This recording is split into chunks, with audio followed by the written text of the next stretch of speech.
こんばんは。10月24日、金曜日、20時のコマリンライブを開始します。本日もよろしくお願いします。ピント合ってなくない？お、いけたかな？ね、本日作るものはこちら、ビャーン。なんと、パッケージモールド、再来でございます。これ販売開始した10月の頭ぐらいに1回作ってるんですが、私今まで10個ぐらい作って結構やり方のコツを掴んできた気がするので、今日は完全バージョンでお届けしたいと思いますので、よろしくお願いします。始まりました。でね、今日作ろうと思ってるのは、結局私のパッケージのデザインはこんな感じに定まったんだよね。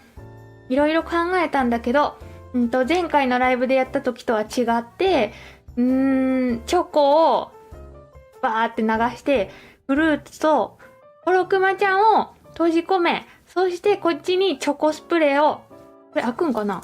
開いた。チョコスプレーをもう、がっつり入れちゃう。こんなデザインがね、めっちゃ子供叫んどるねんけど大丈夫かな？こんなデザインが、気に入ってるので、しばらくこれを作るんじゃないかなという感じですね。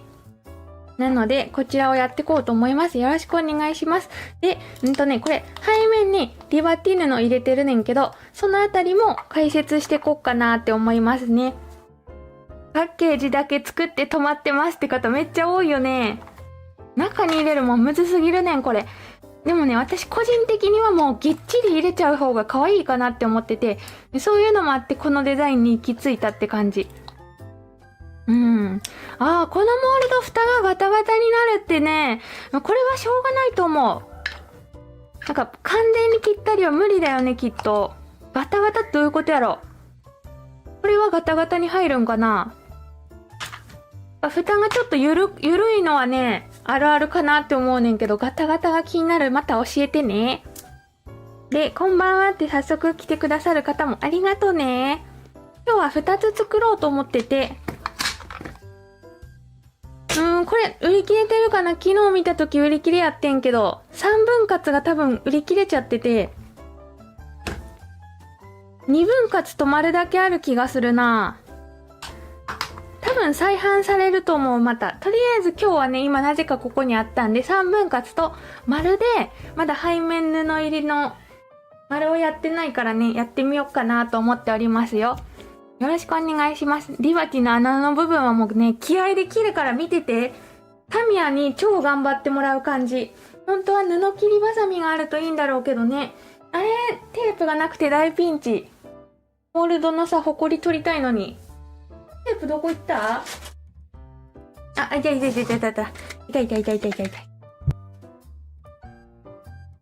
で、まずこういうモールドは保管してる間に基本的にホコリついてるんで、ケースとかに入れとこうが。出した瞬間につきよるんで、使う前にテープでペッタンするよね。町の文化祭に作品を展示することになり、何を作ろうか悩んでます。でもさ、多分だけどレジンを知らない人とかで、初見の人とかで一番受けいいのって風景レジンだなって思ってる私。でも難しいけど。立体の球体とか雫に雲入れるやつ。あれが受けは一番良さそうって思ってる。そして今日は、いつもはね、今まで SNS に載せたやつは、チョコレートソースでやっとったねんけど、一応、いちごを作ってみようかなと思ってて、いちごソースにしようと思う、この土台を。でも、いちごだけど、ピーチ。あれ、いちごもあるよね。見てね。でもこのいちごって多分真っ赤っかになっちゃうよね。ソースって考えると。いちごチョコっぽいのを目指すとこっちのピーチでいいんかな？ちなみにこれはね、固まると結構色濃くなるんだよね。今、画面で見えてる、このケースの中の色の2倍ぐらい濃くなるイメージ。こっから、この色になるからね。結構濃くなる。考えるとこれでいいかな。これ真っ赤っかになっちゃいそうだね。このイチゴと同じぐらいに。とりあえずやってみよ変やったらまたチョコに戻そう。こんな感じで、よろしくお願いします。風景やっぱ難易度高いよね。なんだろうなぁ。でも可愛い系がさ、お子さんにやっぱシェイカーとか人気だよね。街で、なんつやろ、展示するとしたら。でね、布を入れるねんけど、これ、布を入れるときに、こんな感じのクリアファイルを作ってあるんだよね。このクリアファイルの作り方からまずやってみようかな。ちなみに、マサルホイップも登場しますが、今日は絞りません。どういうこと？これね、まず、最初にこの背面用の型を作りたいねん。布用の型を。で、クリアファイルとか、厚紙とか、透明の方がいいか。クリアファイルで作るねんけど、まず、一回だけ作っとく必要があるんだよね。こんな感じで。これはいらないレジン液を流して、試しに作ったやつやねんけど、一回だけ作っとく必要があって、液もったいないからいらないやつでやればいいよ。いらないやつ、100均のとか。で、クリアファイルに、机の上がすでにごちゃごちゃしてる。クリアファイルにペポッと当てます。そしてなんかね、ボールペンでいいかな。レジンについちゃっても取れる水性ボールペンあったり普通のボールペンでまず周りなぞるじゃん。ぐるりんちょっと。動かないよ。ぐるりんちょ。布はね、実際これよりちょっとちっちゃく切りたいから、この描いた線の2ミリぐらい内側を切る気持ちでやるって感じかな。で、ここにね、もしボールペンついちゃってたら、ティッシュで拭くと取れるからね。わー、たくさんこんにちはって。ありがとね。この土日さ、雨降るとこ多そうだよね。で、運動会の困りっ子さん多いけど、みんな大丈夫かって心配してる。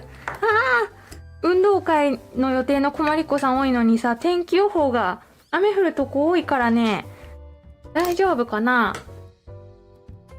流星群曇りで見えなかったって。流星群いつで出たんだろう？昨日私ウォーキング中に1個見たよ、流れ星。結構ふんわり系の流れ星。もしかしてそれか？で、これを、内側2ミリぐらいをざっくり切りましょう。ね、頑張ってチョキチョキと。2ミリぐらい内側やった。なんか何も気にせず切ってた。結構ね、雑でも大丈夫っちゃ大丈夫だよね。この後布入れる時にコツがあって、私いろいろ試したねんけど、ラミネートしてない方が可愛いね。っていうより、ラミネートしてるやつを入れちゃうと、入れる場所がね、すごい薄いもんで、なんてやろ、レジン液と布で戦いが起きちゃう？レジン液、布にギュッて押さえてレジン液はみ出したり、なんて説明したんやろ。ラミネートしちゃうと弾くじゃんね。そのせいで、争いが起きるわけ。そして、これはもう、孫のところに、ね、合わせて、中からね、書くとなんかめんどくさかったんだよね、結局。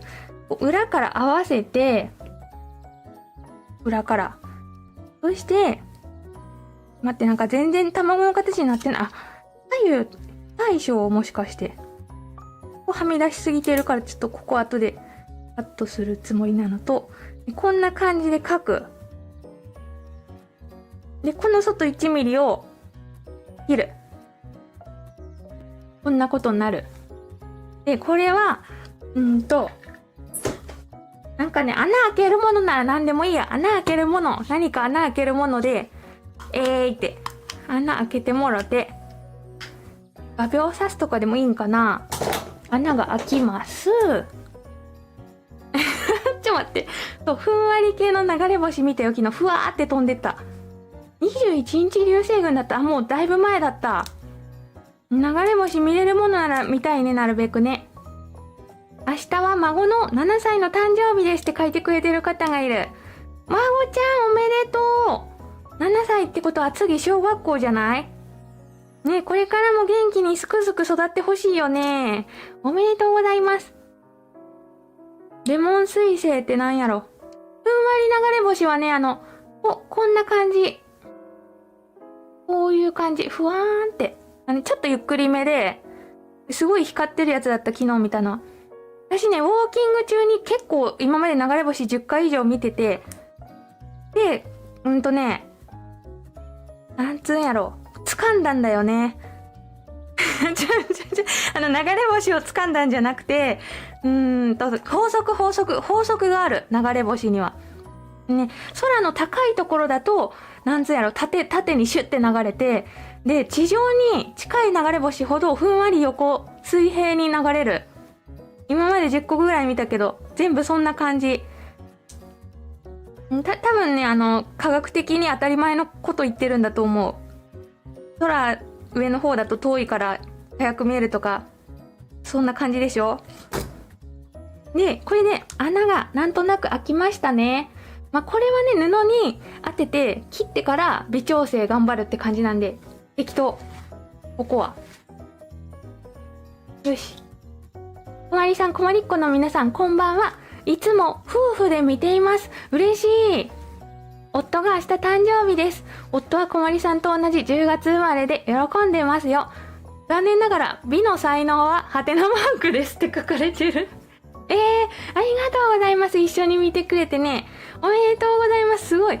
もうなんか最近ご夫婦で見てくださってる方めっちゃ多くてすんごい嬉しい。おめでとうございます。ね、美のセンスあるって隠れてる。まだ埋もれてるだけだって、今から手芸とかやろう何かね、ガンプラとかどうかな、男性だったら。おめでとうございます。明日パチパチパチパチパチ流れ星を掴んだんだよねって言葉だけ取り上げられてる。でさ、布をさ、こっから選ぶわけなんだけど、ね、いちごのソース使うんだったら、ピンクにしちゃうと、この今見えてるフレームみたいなピンクにしちゃうとピンクでなんか、思んないやん。いやで、私的には紫とかがいいんじゃないかなと思っていて、紫を選ぼう。ね、嬉しいな、さ、夫婦とかさ、お子さんと見てくれてめっちゃ嬉しい。いや、たまにさ、旦那の愚痴会とかになったら気まずくなるんちゃうんかって心配しとるね。平日の昼とか結構、愚痴みたいな話になるじゃん。大丈夫かな？まあ、いっか。あ、これかわいい。わ、キラキラ入ってる。今ね、こうファイルに入れた布。キラキラ入ってる。でもこの紫じゃないね。もうちょっと青みがかった紫のイメージ。でもかわいい。いちごソースの合いそうな色を探し中。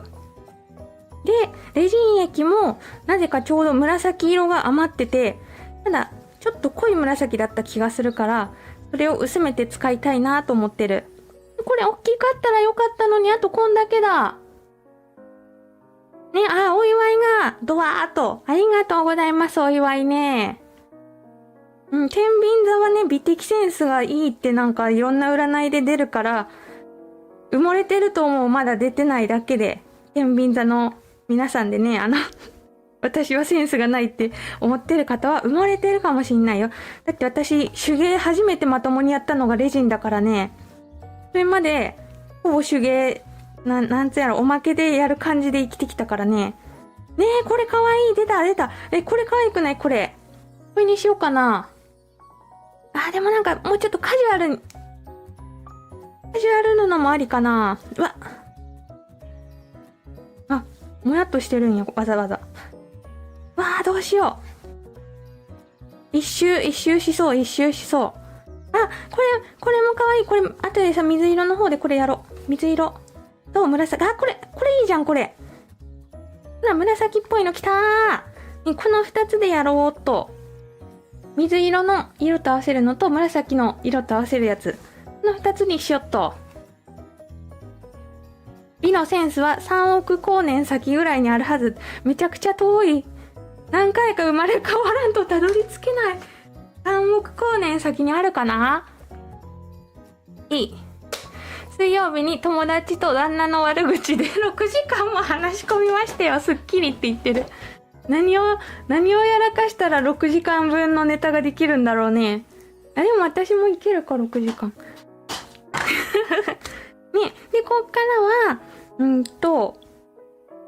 水色作ろう。待って。でね、一応、布を入れるときに、こう、下向きに入れるんだよね。で、卵型にね、一応、なんつうやろ。ちょっと見てもらったらわかるねんけど、この卵多分、左右対称じゃなくて、ちょっと、対称感を感じたんだよね。なことないか。はい、左右対称やった別に。んで、ね、こう当てます。で、ペンで描きます。水色かわいいね。あ、待って。ごめん、描く前にね、気泡抜きたいから先に、色作っていいかな。色作るってより、もう今あるやつを薄めたい。これ、最近出てきてばっかの水色。でもちょっと白足さないと理想の色にならないかも。この水色は、余った色を 5色ぐらい混ぜて濁らしたらこうなった色だからね。作り方わかんないもん。で、この余ってる紫も何かいろいろ混ぜたらできた色だからわかんない。お！こまりさん、こまりっ子の皆さん、こんばんは。私はあさって日曜日が何回目かの28歳の誕生日です。やったー！ 28 歳おめでとう。一緒だね。28歳おめでとうございます。やったー。いい。でね、かなり不透明カラーにしたいから、スコットでいいんだよね。透明が可愛い気がする。なんつうやろ、透け感ある感じでいくと可愛いことに気づいたからね。これ序盤に作ってるから透け感ないけど、後半透け感の良さに気づき、ちょっと今ね、これが青みがかってる紫なんで、ちょいピンク足したくて、いつか余ったピンクもちょっと混ぜる。それだけピンク味に出したい。そして、この状態だと、まだ、白色も余ってるから使っちゃおう。どんどん使っちゃおう。余ってる色をどんどん使う。白色も入れ、これを薄めたい。透明感ありカラーにしたいねん。とにかく余ってる色をどんどん使っていけ。おめでとうございます。一緒にお祝いしてくれてる方もありがとうございます。28歳。もう元気に行きたいよね。私目標決まった。前回のライブでブロック注射について話してみんなのチャット読んで怖くなったから、今年の目標はブロック注射を回避する。腰痛すぎるときブロック注射しようかなって何回も悩んで調べたねんけど、とりあえず回避を一つ目の目標にしよう。それが目標。どんぐらい使うっけな。そんな使わんねんな。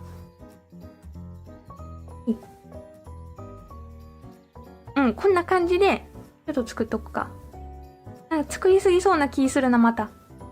それでね、泡々の色を作ります。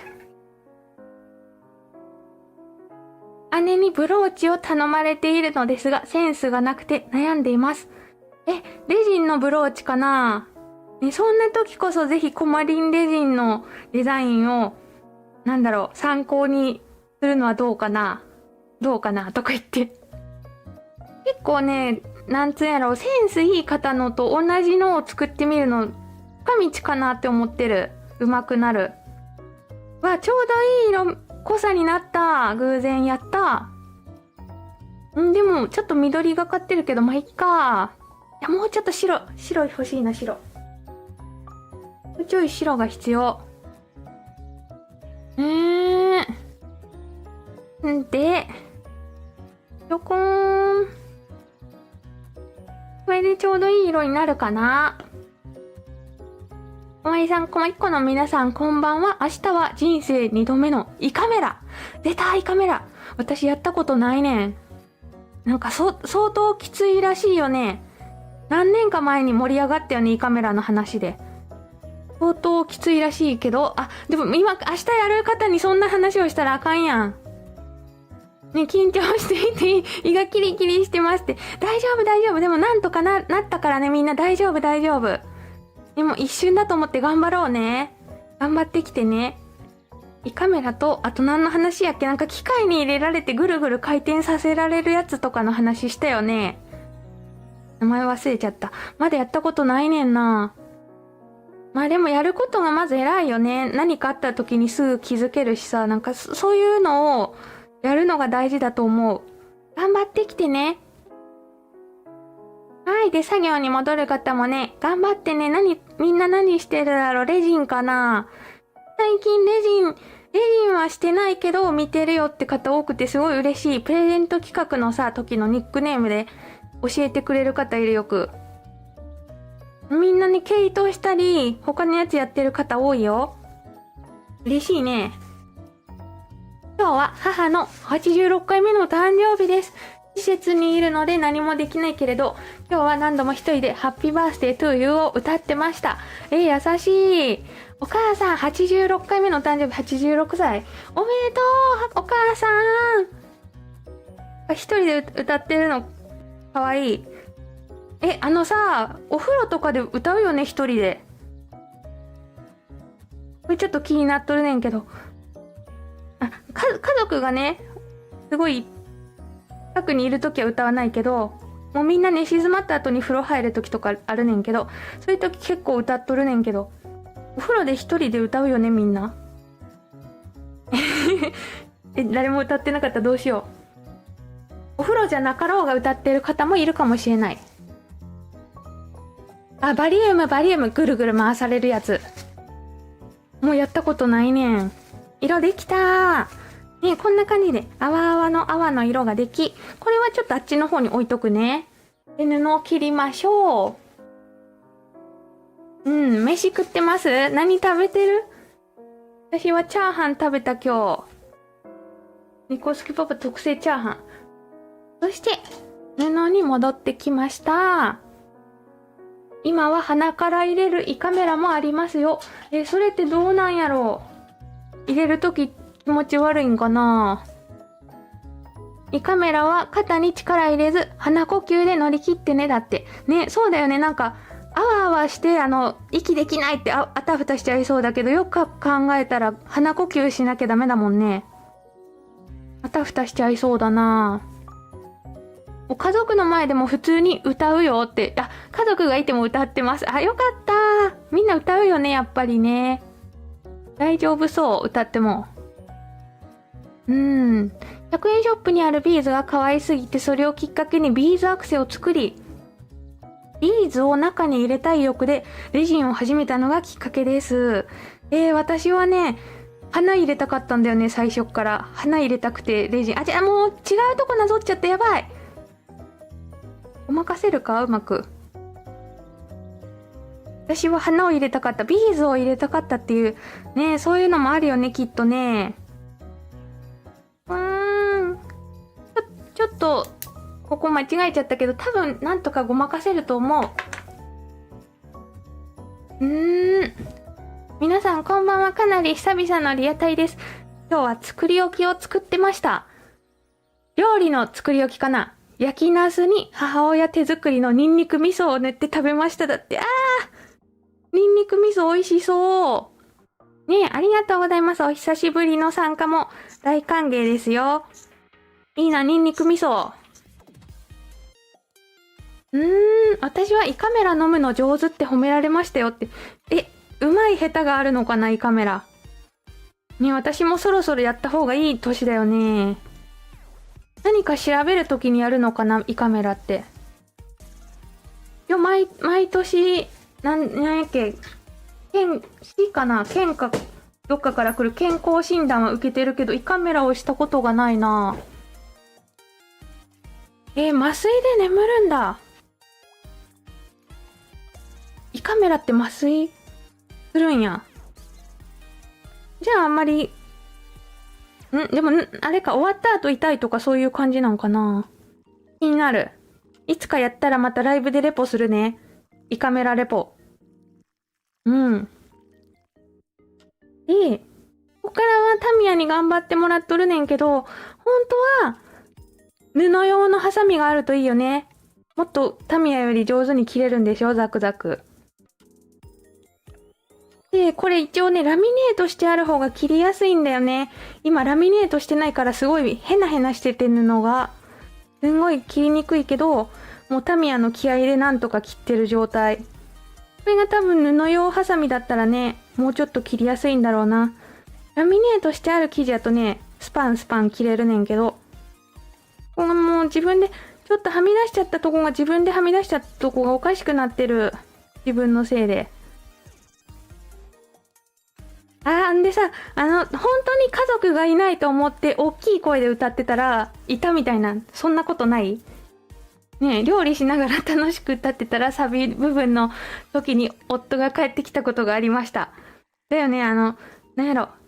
通常音量で家族の前で普段歌ってるんやけど、たまに家族がいない時にでっかい声で歌ってみてたら、いたみたいな。何回かあるねんけど。そんなことない？うん。今ピザパーティーしながら、旦那さんと見てますって。ありがとう。ね、旦那さんと見てくれてる方多くて嬉しいね。やったー。バリウムはゲップしちゃいけないから胃カメラより辛いかなって。ゲップしちゃいけないんだ。我慢するんかなって。バリウムでも今ちょっと減ってきてるんでしょ、やること。昔より。転がらされるみたいな聞いてすごい気になってる。うん。病院によってやり方ちゃうで、なんかそういうとこ選ぶといいんや。麻酔する病院としない病院があるみたいなね。なるほどね。すごいもう、経験者がさ、多くて参考になるな。もういつかしたら私もレポしよう。でも私基本的に痛みが生じる系のやつが全部平気だからね。痛みにめちゃくちゃ強いから。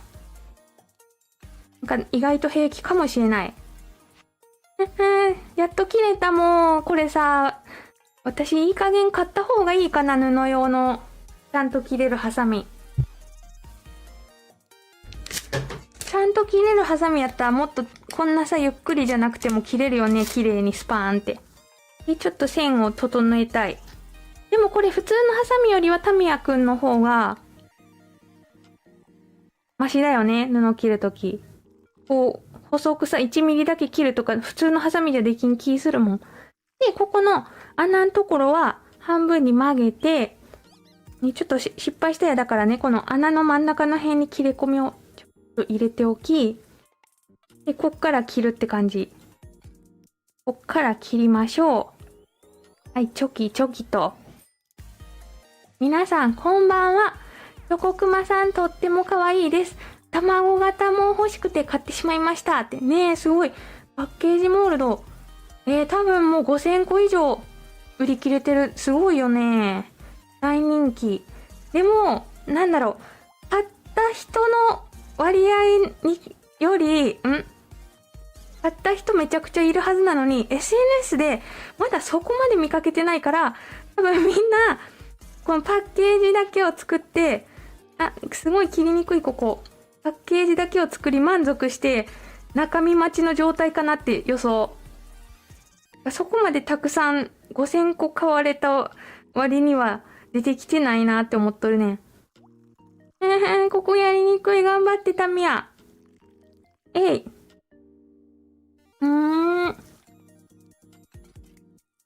頑張ってね。とにかくここが大変だし、いい加減布用のハサミ買おうかなって悩むレベルだよね、これ切るとき。なんだろう、でっかい輪郭切るときはそんなにタミヤでやればいいかって思うねんけど、こういうとこ切るときはもうでかいじゃない。ちゃんとしたハサミを買うべきかもなって思う。ここ切ったかな？でも一応さ、このタミヤの特徴として、この先っちょがね、よく切れるからね、これのおかげで細かいのもなんとかなるね。普通のハサミってハサミの真ん中の辺しか切れないからね、切れ味ないから。タミヤならこれもなんとかなるぞという気持ちで、この細かいところを切っていきます。布用のハサミってさ、100均に売ってるかな？ 100 円やったらすぐ買う気するねんけど。でもやっぱいいやつは1000円とかするか。このタミヤのハサミも2000円ぐらいするし。結局いいもの、こういうさ、工具系ってさ、値段相応だよね。ヤスリとかもだけど。って思うと、ちゃんとして使った方がいいんかな、布用の。よき。頑張って切っております。うん。パッケージモールド用に加工した布売ってほしい。私が買いたい、それ。めんどくさいもん、ここおもんないもんやっとって。誰かの布作家さんとかでさ、歯切りが余ってて、いいハサミ持ってる方いたらさ、パッケージモールド用背景布みたいな出したらさ、売れそうだよね、メルカリとかで。私も欲しい、それ。切るのが大変。もうちょっとだ、頑張れ。でももう一個やらなきゃいけない、この後。しかも、この後、微調整が始まる、微調整が。ちゃんとね、モールドに、入れてペポって。で、大きさおかしくないかチェックするところまでがね、この布の工程って感じかな。あとちょっとなのに、おかしくなっちゃった、なんか。あとここだけ。よし。で、なんとか、切れましたが、この時点で結構細かいから布切りばさみない人には厳しいかもしれない。よくやった、私。最後のほわが取れない。取れた。ね、できた。頑張ったな。で、これがちゃんと入るかをチェックする感じだよね。そして、こんばんはって来てくれる方もありがとね。今週もお疲れ様です。この辺の糸がさ、ピコピコしているところ、これも切っておく。で、ここのね、出っ張りがあるところに合わせて、なんか、ちっちゃ！やっぱり布ちっちゃすぎた。あれ、全然ちっちゃい、なぜか。まあ、表から見えてればいいか。なんか、ちっちゃかった。なんでだろう。この説明全部意味なくなっちゃうじゃんね。あれか、内側2ミリ切ったのが間違ってたのかな、この。なんかちっちゃい！間違えちゃった。まあいいや。そんでもなんとかなるってとこ見せよう。で、こっちはね、もう今まで10個ぐらい使ってるやつだから大丈夫だと思う、大きさは。なんかちっちゃかったね。ハサミはクローバーのやつがいいって前話したんや。やばい、忘れてる、私。もう忘れちゃってる。ハサミは用途別に揃えた方が良いです。裁断用のハサミも多数重なったウェス。なんやろ、ウェス。かっこいい。ウェス切ると切れ味悪くなるって。もうなんか、あれか、シェイカーのフィルム用タミヤ、レジンのバリ取り用タミヤ、なんていうの、着色剤の蓋切る用タミヤとか、そういう用途によって、いっぱい持ってた方がいいんだ。でも確かに布用はね、いい加減、買おうかな。このさ、ライブなと今買っていいかなちょっと私ライブなと忘れちゃうもんで、ちょっと今買うね。アマゾンでいいかな。布切り用わさみって先っちょの方もさ、すぐ切れるかな。クローバーのハサミ。おわー。住所とか出てないかな、大丈夫かな。これどう？これ。クローバーカットワークハサミ115っていうやつどう？これ。なんか、使いやすそう。でもすごい種類が多すぎる。やばい。めちゃくちゃ種類が多い、クローバーの。どれ買ったらいいかわかんないね。こういうちっちゃいのもある。多すぎる。難しいね、これ。こういうさ、レジンで細かい布切りたくて、こういうとこも切りたいって時に、クローバーのどれを買えばいいかわかんない。いつ買うの？今でしょ。本当に忘れちゃうもん。だって今までのライブでさ、布切りハサミ買うって多分5回ぐらい発言してて、毎回ライブの後に忘れてるからね。やばい。詳しい方がもしいたら、なんつうんやろ、品番というのかな、教えてほしいかも。品番。今買おうって思ったけど、多すぎる。うん。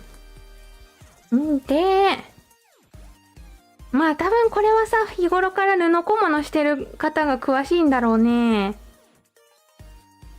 チョキチョキ。でもう一回頑張ってね。まあさっきより、丸じゃないとね、まっすぐだから、さっきよりはやりやすいね。を切っていきます。まずね、この直線だけを先に切って、後で角落とすと、マシかな？うん、115が気になってました。あ、すごい、もうチェック済みなんだ。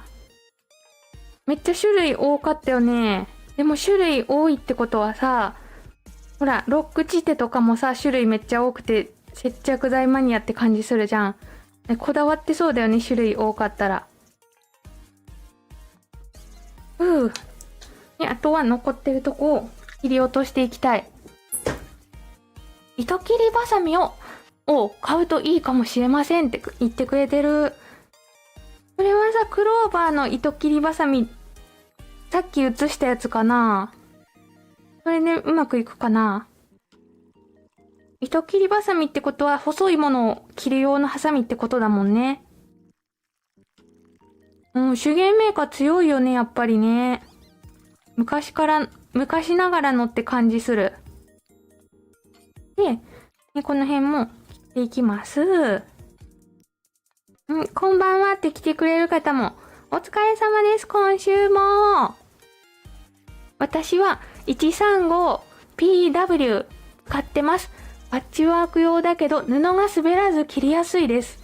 布が滑らないって切りやすそうだね。それにしようかな、もう。それにしようかなとか言って。なんか、選ぶのめんどくさいで、今、ね、パッチワーク用ハサミ良さそうだよね。パッチワーク懐かしいな。昔お母さんがやってたな。でリビングにいっぱい道具があったパッチワークの。それにしようかな。ちょっと待って、忘れちゃう前に今やるね。135、PW。高っ。でも、高いやつ聞くもんね。これで合ってるこれ。高いけどさ、高いってことはいいことだよね。しかも残り8点って書いてある。待って、2個ある、2個。どっちだ？これはどっちでしょうか？上か下かどっちのやつでしょうかと。今切るじゃない、持ち手が青いやつとエンジ色のカーブがついたのが使いやすい。青いやつとエンジ色のカーブ。他のやつかな？クローバーじゃなくて。ね、でもみんなおすすめのハサミ教えてくれて嬉しいね。こればっかりはさ、口コミとかじゃなくて実際使わないとわかんないもんね。クローバーのは長持ちします。クローバーじゃなくてクローバーだった。今気づいた、恥ずかしい。クローバーだってクローバーのは長持ちしますよ。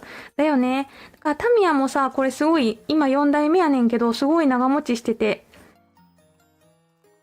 3代目までのやつはね、私が金属のワイヤーとか切って壊しちゃったんだけど、今4代目めちゃくちゃ頑張ってくれてるからね。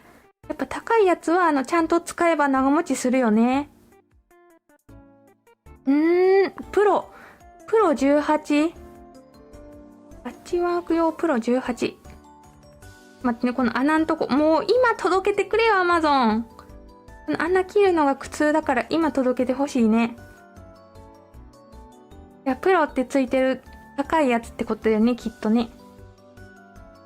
カットワークわさみソリヌ115は少し先が取ってて、つまみ細工など細かい作業には向いてますねって。ね、フォロワーさんでつまみ細工されてる方見たことあるけど、すんごい細かいよね、あれ。でもうちょっとで切り終わるか。その後に本気でハサミ買うね。忘れる前に。まあでも、今すぐ欲しいねんけどな。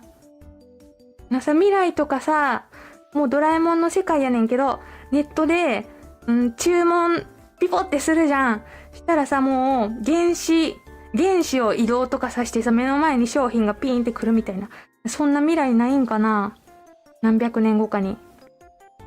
もう人間も原子で瞬間移動できるみたいな、原子に一回分解して、なんつうの、移動先で再構築するとか言って。そういう感じの未来になったら、やったら今変えたのにね。こんなことだって YouTube 中にいっぱい買っちゃいそうだな。青のタイプってことは、両方青いぞ。黒と青を見せたね、さっきね。私。もうちょっとだ。頑張れー。頑張ったね、ここまで。ほら見て、もう YouTube ライブ始めて40分経った。布切っとるだけで40分、布切っとるだけじゃないか。やったね。でも今日はね、私、明日とか特に用事がないからね、遅い時間までやっちゃおっかなって思ってる。で、ちなみに、今日やってるモールドは、研磨とかがないから、コーティングも。実は簡単。レジン液めっちゃ使うだけで、多分今やってるこの布切るとこがいっちゃん大変。それ以外ね、もう、流して固めてポン。こんだけ。できたー。で、これで合わせてみようか。あれだな、多分顔面でね、切ったらね、もっと早かったんだよね。顔面、顔の目の前で切ったらもっと早かってん。このカメラに見せようとしとるせいで、手元が遠いもんで、そのせい。という言い訳をして、ね、切れました。ちょっとさ、糸くずは切っときたいけど、これ切らなくてもね、レジンに入れた後に、なんてやろ、寄せとけばね、わかんなくなるんだけど。で、切りました。モールドおらんなって、おった。で、一応一回入れといて、ね、問題なく入りそうだねってなる。それで OK だよね。で、そしたらやっとこさ、ここから、レジンの工程に入りましょう。最初のやつが青色なんだ。プロってついてないな、どっちも。プロ。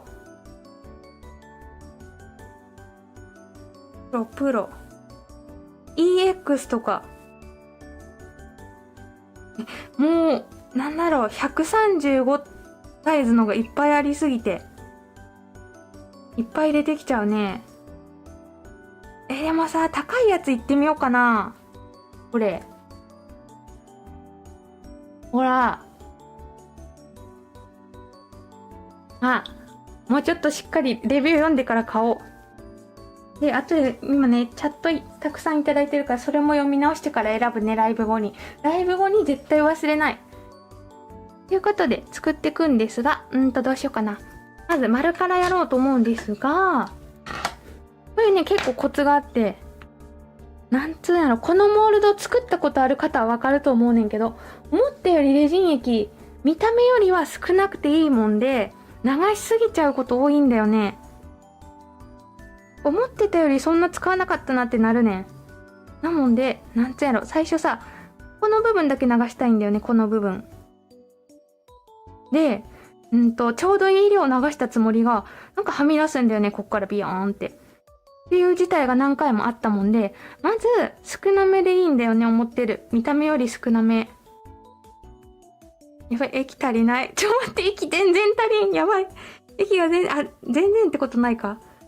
全然足りんかった液やばい。見た目より少なくていいとか言って足りてないじゃんね。はい、足りてないよ。どうしよう。なんとかなるっしょ。でも結局チョコソースで埋めるからね、この後。この枠だけ、とにかくね、この枠に色をつけたい状態なんだよね、今。周りの部分が大事だから。ね、足りてない、全然やばい。ってなったらもうなんかこうしちゃおうかな。ペンギンちゃんみたいに、良くなるように。こんぐらいにしとこう。今日はこんぐらいで勘弁してやるよ。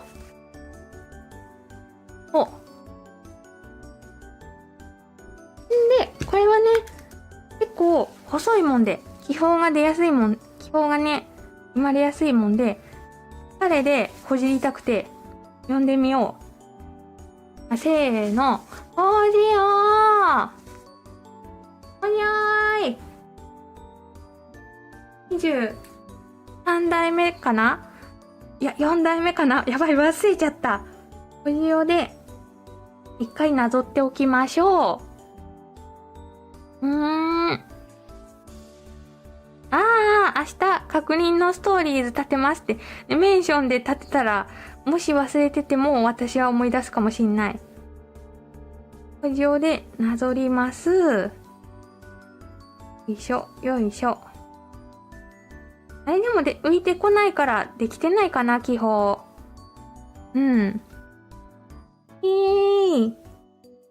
じょーってありがとう。そして、ちょっとはみ出してる液を、一回ね。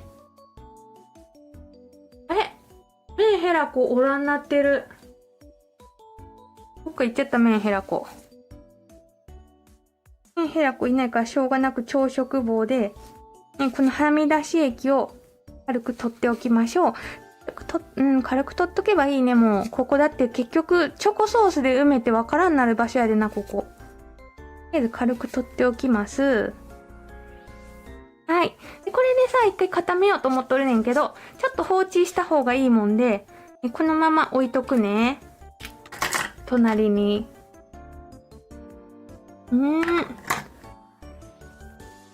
で、続いて、これも紫も足りん、いや、紫の方が面積ちっちゃくて足りそうだな。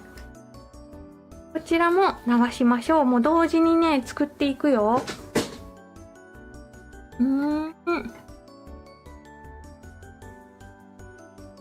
混ぜと。でも、とりあえずカートに入れとくはありだな。1個だけでも。忘れないよね、それだったら次に Amazon 開いたとき。とりあえず入れといた。とりあえずパッチワークを入れといた。星よ、元気だよ。そして、これ邪魔。こちらも、そーっと一箇所から流すがいい。安定だよね。流しまして、流しすぎると四角いとこからはみ出し出すんでね、急に。気をつける。こっち全然足りそうだな。同じぐらいの量作ったつもりやで。水色の丸型の方が、ここの部分はレジン液使うんかな？全体で見ても使うんかな？ちょうどかもしれん。ちょっと足りないかちょうどかもしれない。ちょっと足りないかも。いけるかな？で、私ね、このモールドちょっと感じるのが、質感がね、普通のレジンモールドと違ってて、レジン液が弾きにくいんだよね。この関係かな、多分。周りにはみ出しちゃうことあるの。ぴったりだった。弾きにくいねんな、なんか。これぴったりんこだった。わー！で、こちらもなぞって、数滴入れても良さそう。なぞりまして、気泡抜きましょう。みんながさ、セリアの、フィルムシート、レジンシートをアップしてて、すごい、私も欲しいと思いつつ、また締め切りのある仕事入っちゃったから、出かけれない状態。なんか結構出てるよね。8種類ぐらいある気がする。みんなの投稿を見てる感じ。でもさ、レジン用のさ、新商品を出してくれるだけで嬉しい。まだレジン見放されてないんだって思う。最近セリアのレジンコーナー縮小してる報告をすごいいただいてるから、このままレジン終わっていくのって心配になっちゃう。やっぱ編み物とかビーズみたいな感じで長く楽しみたいっていうか長くされる手芸になってほしいよね、レジン。できたー。で、ちょっとここにムラがある。これでね、固めようと思うんだよね。まず一回固めるって感じ、ここで。で、この時のコツが、もうここから、この固める前まではモールド触っていいねんけど、固めた後からもうモールド触らない方が良くて、隙間が空いて、そっからね、レジン、隙間が空いて段差ができちゃったりするもんで、この今流したのを最後にもうモールドに一生触らない方が良くてって考えると、上下ライトの上に置いといて、もうずっとこのモールド取り出すとこまでずっとこの板の上でやりたい。こんな状態。セリアのレジンシートお守り文字の全種買っちゃいました。じゃあさ、受験シーズンとかさ、お守りの時期来たらいっぱい使えそうだよね。クリスマスツリーとかも可愛いやつがいっぱい出てて気になってる。しかもめっちゃ入れやすそうなやつ。レジンにすごい合わせやすそうなやつがあった。あと、チョコレートみたいなやつとか、いちごみたいなやつとかね。みんながメンションしてくれて教えてくれたからね、どんなのが出てるかだけは分かってるって感じ。で、これを固めます。こっからもう一生触らないよ、この後ね。こう。ね、上下ライトの中に行きました。そして、ポチッと固めましょう。ねえ、明日運動会民のために晴れろって。ねえ、だよね。運動会の方多いよね。私も手が小さいので、クローバーの立ちバサミは使いにくかったです。ああ、そっか、私。子供より手がちっちゃいからそれも考慮しなきゃいけんね。よく考えたら。カラーリーペン単品で買っちゃったって、それ伝え忘れてた。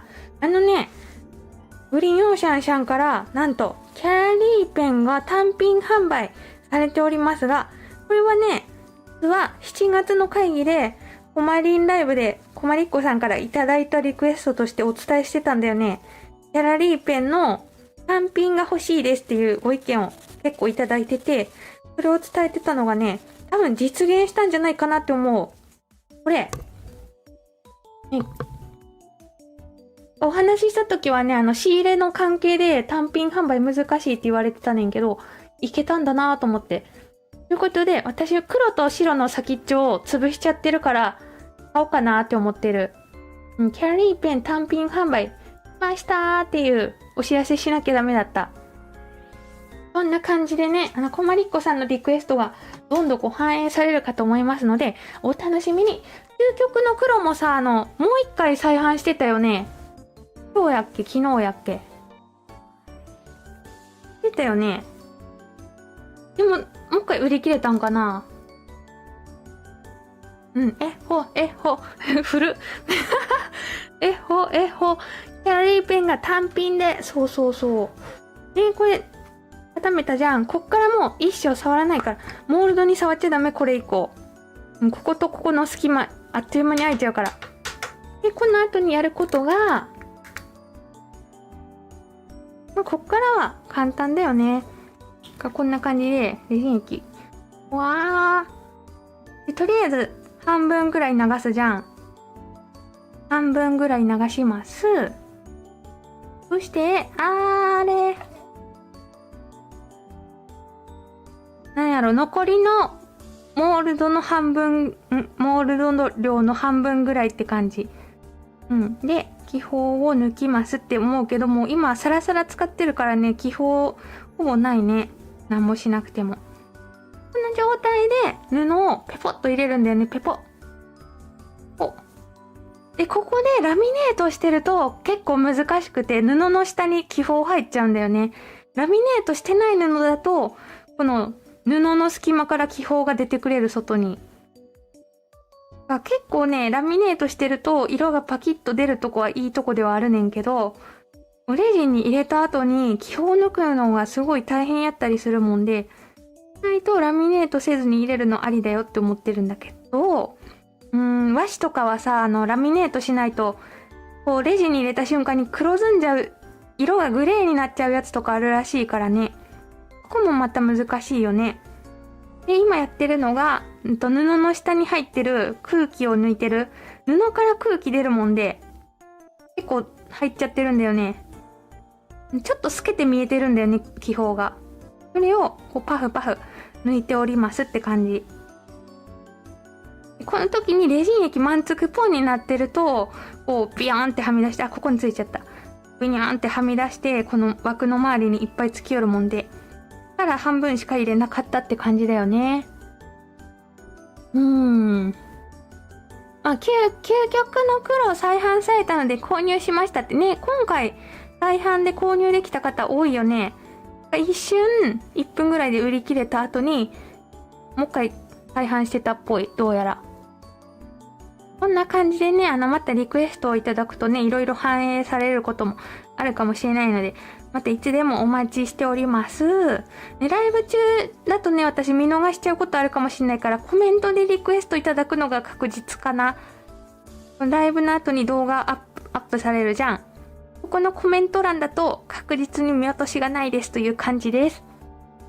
レジタンマットを仕入れ先が欠品って言ってた。わ、売ってないんだ今あれ。私きっとコマリンライブじゃ使わないな。コマリンライブ中暑いんだよね、基本的に。体が、なんちゅうやろ、はみ出しちゃった。体がほてってるんか知らんけど、暑くなるもんで、使わなさそうだし、色が配信に向いてない。で、この状態でちょっと、いつもやったら30分ぐらい放置する。しっかり気泡抜くために。ただライブ中で今日はできないからね、この後気泡取ろうと思うねんけど。そしてもう一個もやりましょう。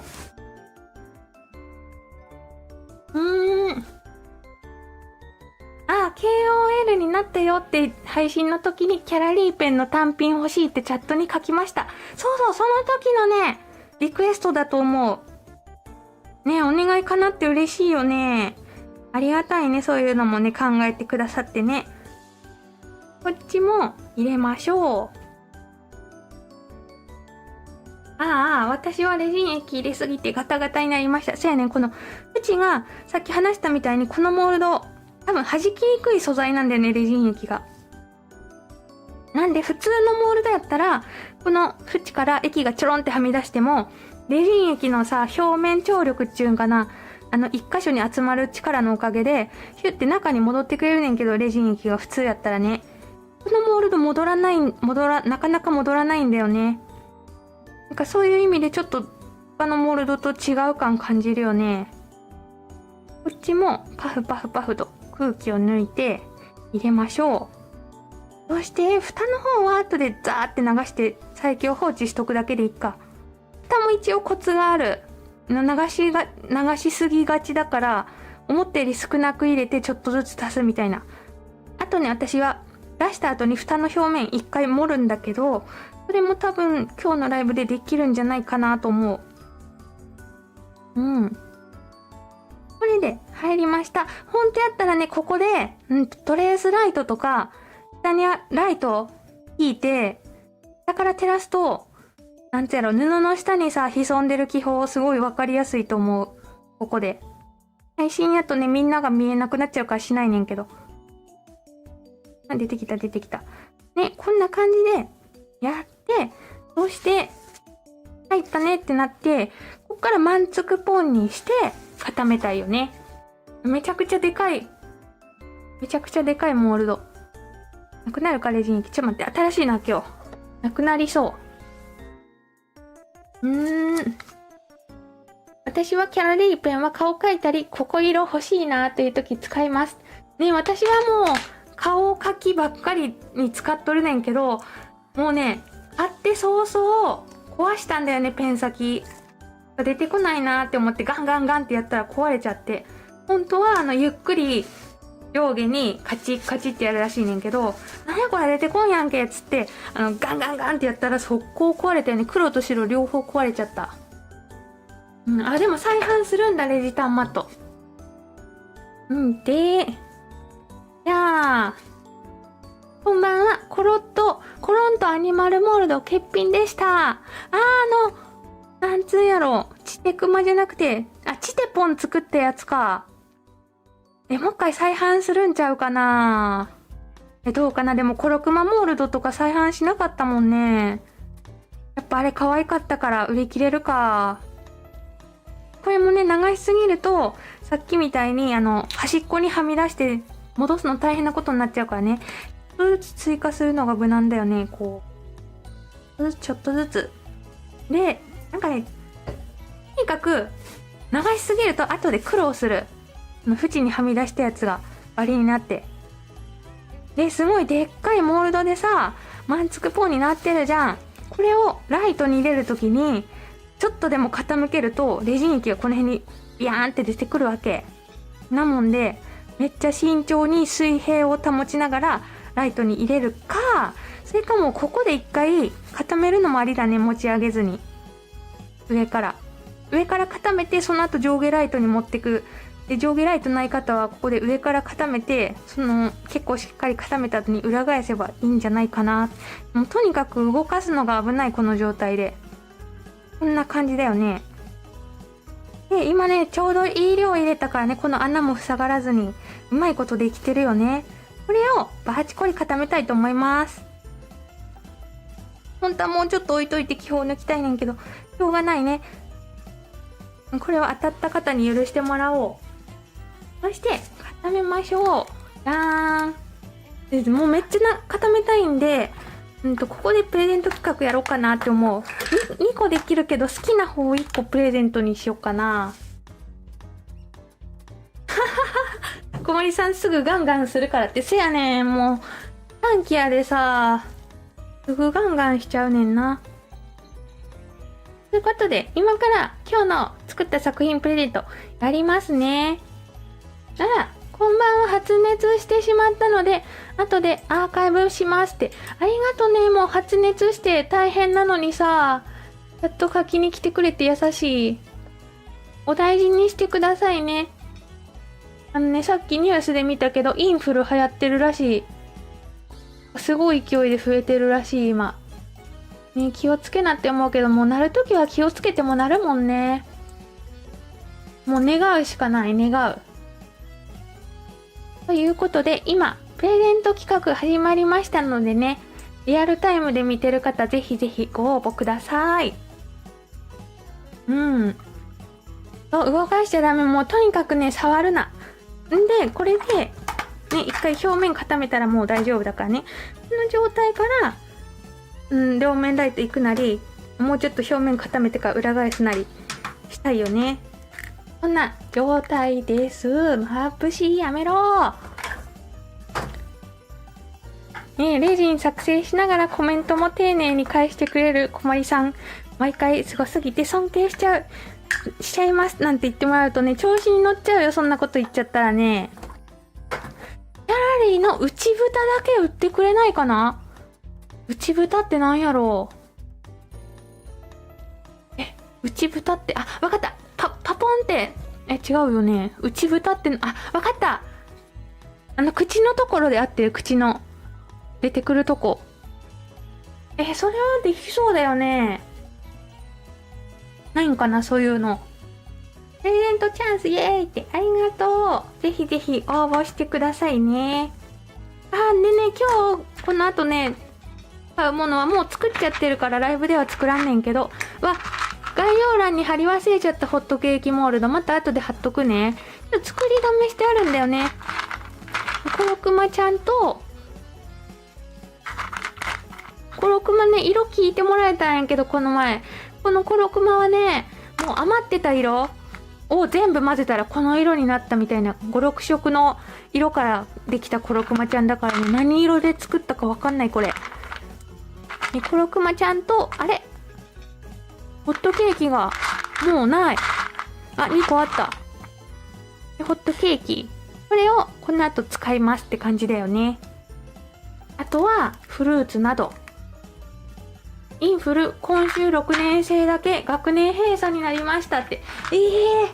学年閉鎖結構やばいやつだね。やっぱ流行ってるんやな。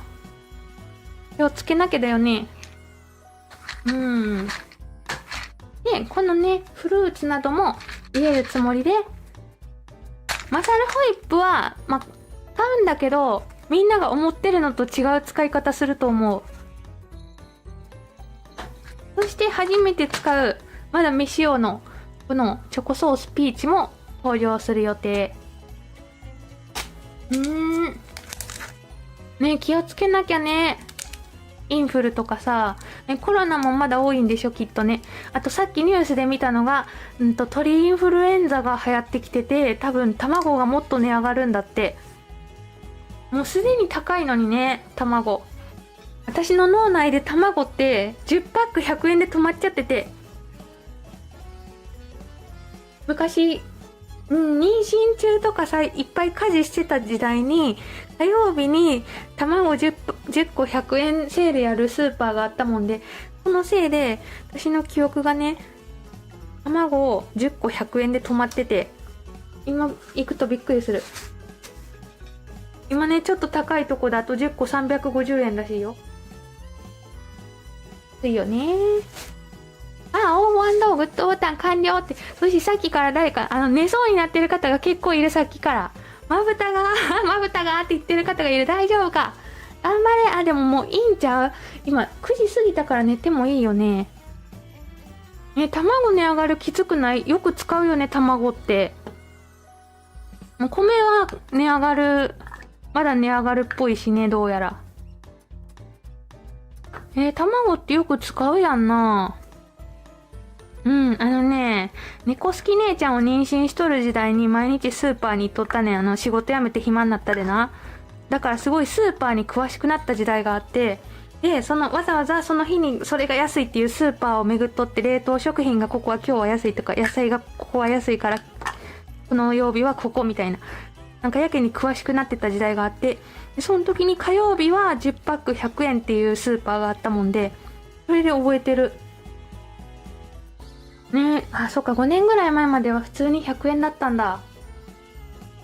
応募&グッドボタン完了、ありがとう。あと誰かさ、スタンプもありがとね。卵ってよく使うよね。で、これ、一回結構固めてるつもりなんで、一応裏返しとく。裏返す必要ないけど、気持ち的な問題で、一応裏返しとく、これ。裏返しておきます。この後蓋も作んなきゃいけないから忙しいな。裏返しました。ちなみにさ、ちょうどいい時間に聞きたいことあるねんけど、樹脂ホイップされる方、おるやんな、何人か。樹脂ホイップさ、私もワークショップで夏に会った時にいっぱい樹脂ホイップを作ったねんけど、で余ってるやつをさ、たまに作品に使おうって思ってね、これね、樹脂ホイップ保管してあるねんけど、樹脂ホイップの保管の仕方ってある？なんかもしかしてあるのかなと思って。っていうのも、私がね、保管しといた樹脂ホイップのさ、油みたいなやつがさ、いっぱい出てきて、で表面ぬるっとしてたんだよね。いっぱいじゃないんだけど、なんかちょろっと油みたいのが浮いてきて、表面がぬるぬるしてるやつが何個かあって、でうわーって思って、で、私がね、今保管してる方法が、ちょっと怒られそうやねんけど、こうやって保管しとるねんけど、ティッシュの中にぶち込んで、これ間違ってるかな、多分。樹脂ホイップに詳しい方教えてほしい。このさ、固めといた樹脂ホイップ。固まりきってなかったから出たんかな、油みたいのが。何個かだけ油で取ってキモって思って、ティッシュにさ、ぶち込んじゃった。本当はどうやって保管するのが正解なんだろう。でもティッシュにね、別につくこともないから一応、ちゃんと保管はできてるよ。ほら。値上がりの嵐だね、本当に。私、卵10パック100円って言ったらしい。めっちゃ安いね。10パック100円はやばい。だよね。我が家もさ、昼ご飯とか朝ご飯で卵いっぱい出てくるからな。もうチョコも値上がったしね。やめてほしいね。で、ちなみにね、私が使うカラースプレーがもう過去に福袋とかに入ってて、いっぱいあるやつなもんでね。売ってるとこを探したんだけど、過去に買ったショップさんが閉店しちゃってたもんで、とりあえずカラースプレーいっぱい置いてそうな店を貼っといた。概要欄にはね。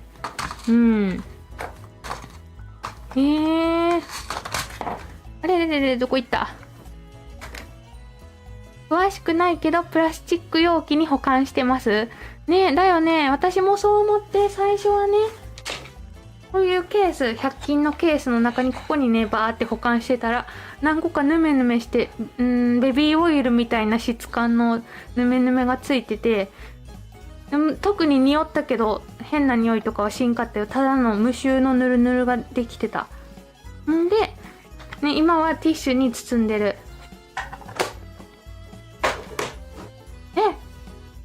ホイップの保管はベビーパウダー、ハケで塗って保管してましたよ。だって。ベビーパウダーそうなんや。いいんや。ベビーパウダーならある。ベビーパウダー。これをホイップに塗っとくといいんや。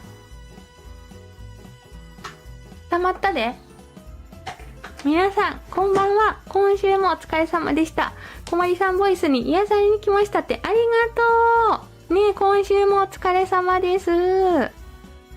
レジンは値上がりしないでほしいってほんまそれ。でもね、モールド値上がったからね。モールドの材料。モールドも実は私、8年買い続けてるからさ、昔98円で買えたやつが198円になったなとかあるねん。なんかモールドの素材も上がってるらしい。わ、ぬくぬくだ。カイロになる。あったかい。神棚に月2回卵あげないといけないのにってね。月2回でも結構、もう昔の3倍ぐらいになってるからな。材質なんだろう。樹脂かな、樹脂。シリコンだと油浮きないはず。なんか悪かったんかな、私の保管方法が。あったかいあったかい。でももう出せると思う。ということで、ね、頑張ったのを出してみましょう。いきまーす。これ出すときにパワフルな感じで楽しい。うわー、かわいい。できたー。バリもそんなに、ちょっとあるか、バリ。ちょっとちびっとある場所はもう、ハサミでスパーンっていくとほぼわからんくなる、このモールドに関しては。ハサミでスパーンでいい。いっぱいはみ出しちゃった時は結構、なんかヤスリとかしないときつくならねんけど、ちょろっとちびっちびってはみ出してるぐらいやったらスパーンってやれば OK だよね。これかわいい。どうしてもうくまちゃんたち早く入りたくて、早くワイらの家を作ってくれ。んで、こっちも出します。鳴ってる。いいとこで鳴ってる。よし。ね、もう一個出す直前にプレゼント企画が終了してしまったので、一回締め切らせていただきますね。そう、生地の透け感がね、これがラミネートしてないと、このいい感じの透け感がね、仕事するんだよね。だからね、結構ラミネートせずに入れるの好きって感じ。この縁がさ、ちょっとちっちゃくなっちゃったけど、それはそれで、でもここ明らか足りてないな。でもそれはそれで可愛いかな。ちっちゃくなりすぎちゃったけど。それでも可愛いっていう感じですね。可愛いって褒めてもらえて嬉しい。でも可愛いよね。そりゃ人気で5000個売れるわな、そりゃ。ということで、今プレゼント企画の締め切りをさせていただきましたよ。応募くださった方ありがとうございます。今日当たった方は、どうしよう。丸か四角選んでもらおうかなって思ってる。一応両方ともね、もう完成まで持ってこうかなって思ってるから。締め切らせていただきました。そして今から抽選するんですが、応募してくださった方が、364名様、ありがとうございます。今からもう速攻、抽選しますね。そして当選者さんにメールを送りますので、目つぶって、コロコロコロ。こんばんはってね、来てくれる方もって、お母さんだった。お疲れ様ここだ。すごい長い名前で嬉しい。ちょっと当選者さんを発表します。YouTube ニックネーム。アーカイブを見てくれてる人もありがとうございますって言ってくれる小森さんが大好き。分け隔てなくみんなを愛してくれてありがとうさん。おめでとうございます。長い名前。長い名前でもね、ちゃんと全部表示されてる。さんが当選となりました。嬉しい感想だなぁ。でも本当にアーカイブもね、見てもらえてるおかげでさ、このライブは持ってるから本当に感謝。おめでとうございます。ちょっと待ってね。こまま、しかもよく見たら、愛してくるってありがとうって、ごじってる。かわいい。ごじってる。で、今ね、当選メールを送らせていただきますね。いや、本当にもうアーカイブを見てくれる方もね、今までチャットしたことないよって方もすべて、チャンネル登録やり方わからんくて登録せず見てくれてる方とかもおるねんけど、もうすべて神だと思ってる。うん。今ね、メールを送りましたので、ご確認ください。ね、心温まるハンドルネームありがたい。そして、他の方のニックネームもちょっとチェックさせていただくと、なにニックネーム隣の人の騒音にイライラしてるけど、こまりさんで癒されてるって、何の音するんやろう。結構さ、騒音問題って起きるよな、今日本って狭いから。都会とか特に。何の騒音やろう。私で癒され、私のさ、YouTube Max で流せば、搭載しに行くみたいな感じで。どうかな。騒音問題とか多そうだよね、今。うん。で、ニックネーム、検査は寝て起きたら終わってるよって書いてくれてる方がいる。優しい。ニックネーム、働きたくないけど、働くかーって言ってる。でもさ、なんか、働きたくないうちはええんちゃうと思っちゃう、私。ね、なんかね、やる気が出る時がいずれ来るんだよね。ずっと働いてないと飽きてくるからね。何やるか、これ。ニックネーム、ママに風邪うつして、僕は風邪治ったよ。にっこりマークついてる、かわいい。ママにうつしちゃったけど治ってよかったね。ちょっとママにも優しくしてあげてね。お子さんかなを覚えしてくれたのありがとね。明日も運動会って書いてる方やっぱいっぱいいるね。どうかな、天気持つといいね。晴れると日焼けとか気になるから曇りぐらいがちょうどいいよね。ということでまた後でニックネーム読ませていただきますね。ありがとうございます。いろんなお名前とかね、特に工夫してない名前でもね、いつも応募してくれてる方とかを見て嬉しくなってるんで、ありがとうございます。で、こちらも出してみましょう。うちのマンションは年寄りばかりだから静か。そっか。でもさ、我が家ね、今私の家がある場所って、周りが結構年配の方ばっかのとこに、我が家の新築がバンって立って、急にうるさい。ちょっと飛んでっちゃった。あそこの方飛んでっちゃった。じゃーん。かわいい。ラベンダーカラーのやつができましたね。で、ここからね、頑張って中身入れていきたいと思わせて、ちょっと2つ来るね、1回。もう一瞬で終わるから、蓋は。一瞬で終わるっていうか、もう、中身入れてる間に最強放置しとこうと思ってて。これ、蓋は、私は、マサルプレミアムでやる。マサルプレミアムは応変しない。これを入れる感じ。で、入れるときに、入れすぎると、後でね、縁にはみ出したやつ取るの大変なんで、もうはみ出したじゃん。気をつけたのに。待って、ホコリがいてる。とにかく少なめに一回入れるのがいいよね。で、今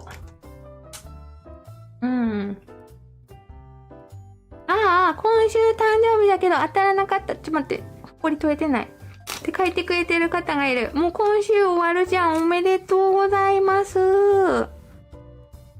当たらなかったけどね、なんか素敵な一年になるといいよね。はみ出しちゃった、また。勢いよく流しすぎたね。で、こっからもう放置しとくって感じ。はみ出しちゃったやつは。これね、ちょっと気泡できやすいんだよね、枠が細いから。そういう時は広げるといいらしいよ。この枠をグイって広げて、気泡を浮かすみたいな。気をつけて少なく流すとか言って結構流してた私。全然気をつけてなかった。結構気泡が入ってるんだよな。多分もうちょっとゆっくりちょろちょろ流した方がいいと思う。で、このさ、3つのモールドに関しては、私の持ってるやつ、歪みが生じてるんだった、歪みが。時空の歪みが生じてて、モールドのこっち側だけちょっと傾いてるんだよね。なんか挟んどくといいっていう話だったよね。あ、定規でも挟んどくか。これ。そうそう、大人くすみカラーって感じで可愛くなったよね。定規でも挟んで傾きを整えよう。まっすぐに。うん。でね、これね、私、もう蓋は、ちょっとでも気泡入ってると、もう完璧に入ってないのはなかなか難しいねんけど、ちょっとでも気泡入ってるとさ、透かした時に目立っちゃうからね。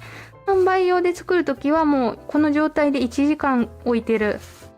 そうすると大体目に見えてない細かい気泡も浮いてくるっていうか集まるんでね。なんだったら1時間置いとくって感じやねんけど、この状態で、中身を作って、そろそろ中身終わるなって頃に固めよっかなって思ってる、今日は。やばい。麺ヘラコも、朝食棒のヘラのやつも、あったよかった。うん。騒音の人です。呼んでもらえて嬉しい。めちゃくちゃ大きい足音で走り回ったりとか、野内でボール使ってる音したりとか、本当に生活音を超えてる感じです。ちっちゃい子がいてる家庭かな、そうなるとね。ねえ、なんか、難しい問題だよね。あれかな、マンション野郎で言うしかないよね、管理会社の人にね。でも多分行っても治らないとかだろうなって思う。大きくなるのを待つのもな、大変やしな。ねっけな、猫好きパパの友達の男性が一人暮らししとるねんけど、隣の家のワンちゃんがずっと、なんつやろ、もう年寄りワンちゃんなのかな。でね、24時間ずっと変な声で泣いてるらしくて、そういう問題も起きてたよ。犬じゃないよ。おじさんの鳴き声みたいな声でずっと泣いてるって言ってた。ちょっと一時期ね、ノイローゼ気味になっちゃってた。日本狭いからさ、そういう問題起きるよね。引っ越しとかすぐできるもんじゃないしね。なんかそう思うとさ、多分悩んでる方多そうだなって思うんだよね、騒音問題って。今日持ってる。止まってた。我が家の家の周り、春と家の前の道を小走りでイノシシ。犬の散歩するのが怖いって。それも怖いし、そういえば、馬が出るって書いてる困りっ子さんいたよね。ニュースでも見たけど。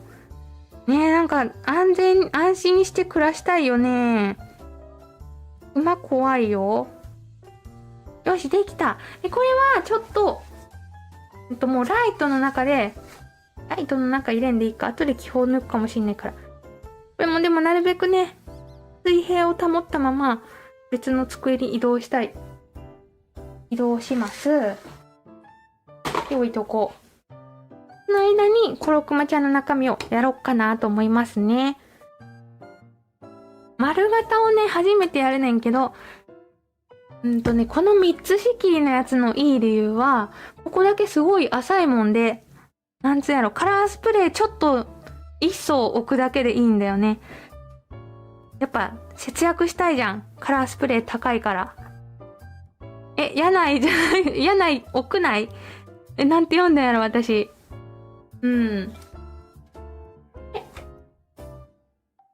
よし。屋内って言ったらしい、私。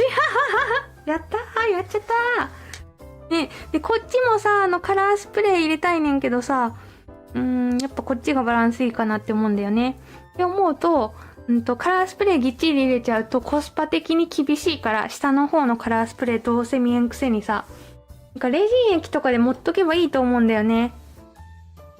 高さを出すというか、ここ。火に関しては、液がもうない。レジン液で、ほら、セブンイレブンの上げ底みたいな、そんなイメージ。上げ底しておく、これ。こんな状態。セブンイレブン状態にして、ちょっと入れすぎたかも。回収。で、これを固めておく。で、こっちのやつはもう上げ底すでにしてあるからね、楽なんだよね。そっか、ワンちゃんも認知症あるんか。ね、そうだよね、ワンちゃん。多分そうだと思う。でもしばらくしたら聞こえなくなっちゃったって言ってたから、病院行ったかとかそういう話だよね。もうすぐ発表会や七五三などのイベントがあるのに子供がハサミで髪の毛を切ってしまって絶望の中におります。髪が長いので多少ごまかせるけど、パッと見うっすら剥げてます。現場からは以上です。それさ、猫好き妹しょっちゅうやってたんだよね。ちっちゃい頃自分の前髪を目離すとすぐ切ってて、3歳くらいまでよくやってたな。もう前髪のおでこの真ん中を、1センチぐらいだけ残してざっくり切ってたこととかあって。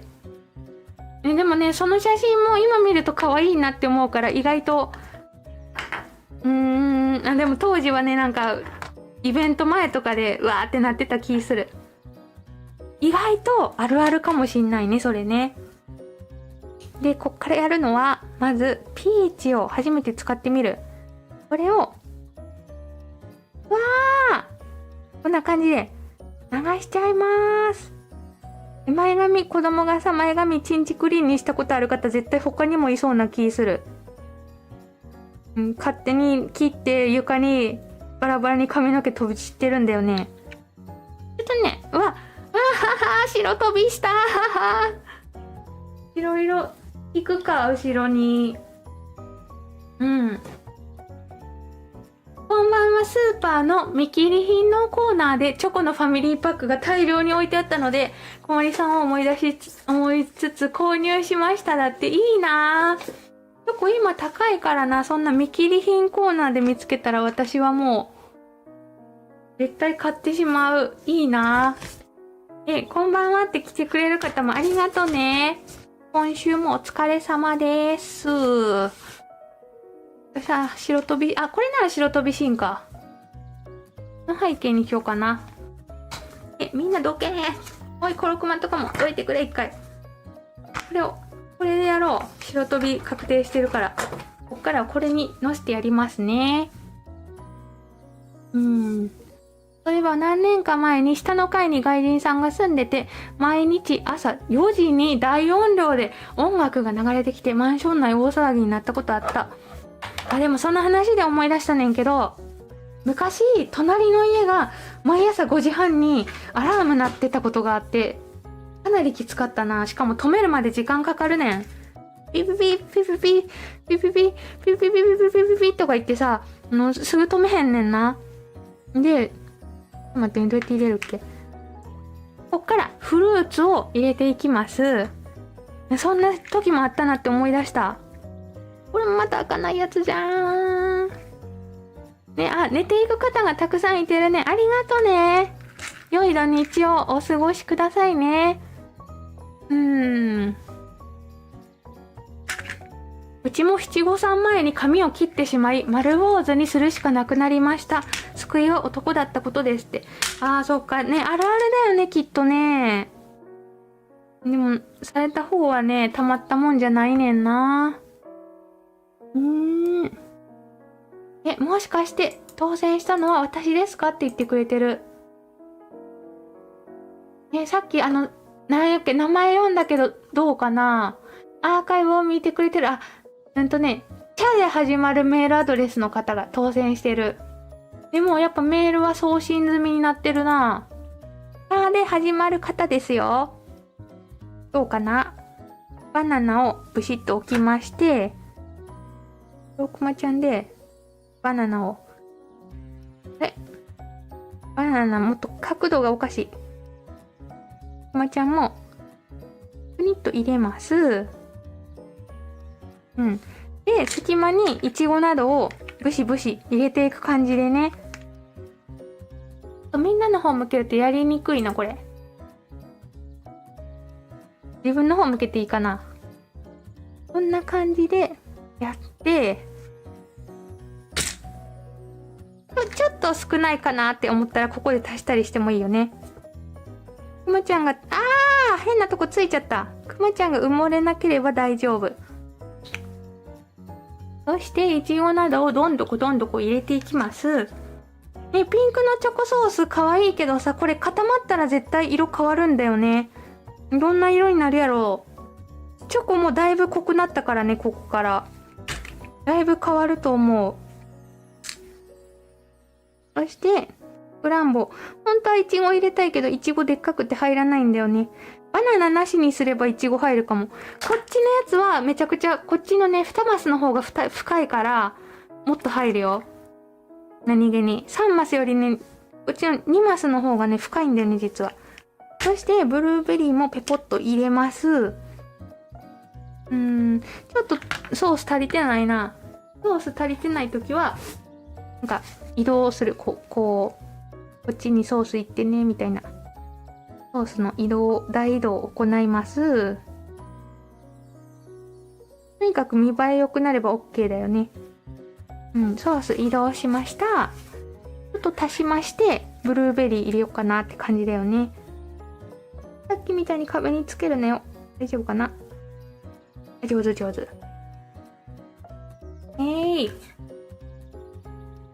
その紫のを流している時に参加したのに、気がついたら寝て、ここまでタイムスリップしましたって。すごい時間が飛んでる。結構みんな、あれだね、ライブ中に寝てるもんね。ソースいいよ。で、ちなみにレジンでもできないことはないんだけど、この埋もれてる感じとか出すの難しいし、深いところに結構流すことになるもんで、なんか失敗しがち、中が固まらない状態になりがちだから、ソースの方がいいんじゃないかなって思う。入らんかな、これ。ちょっと待って。ちょっと。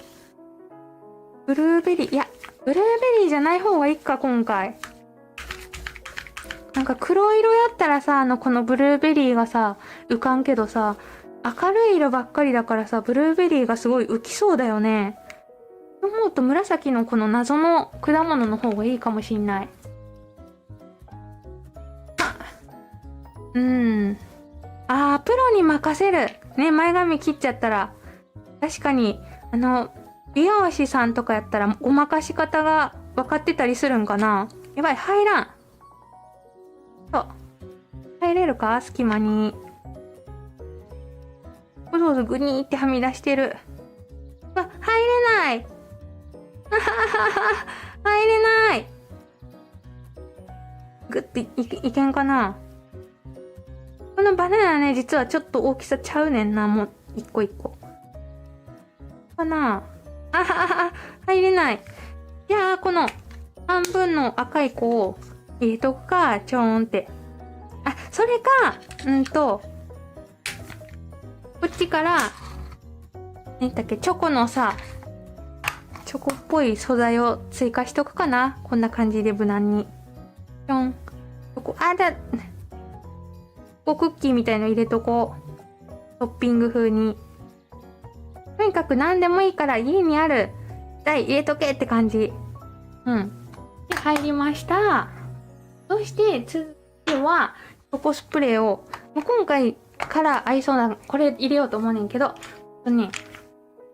入れるときは、とりあえず、一回光通らないんで、ここも、こう、接着剤そこに塗っておいて、薄く。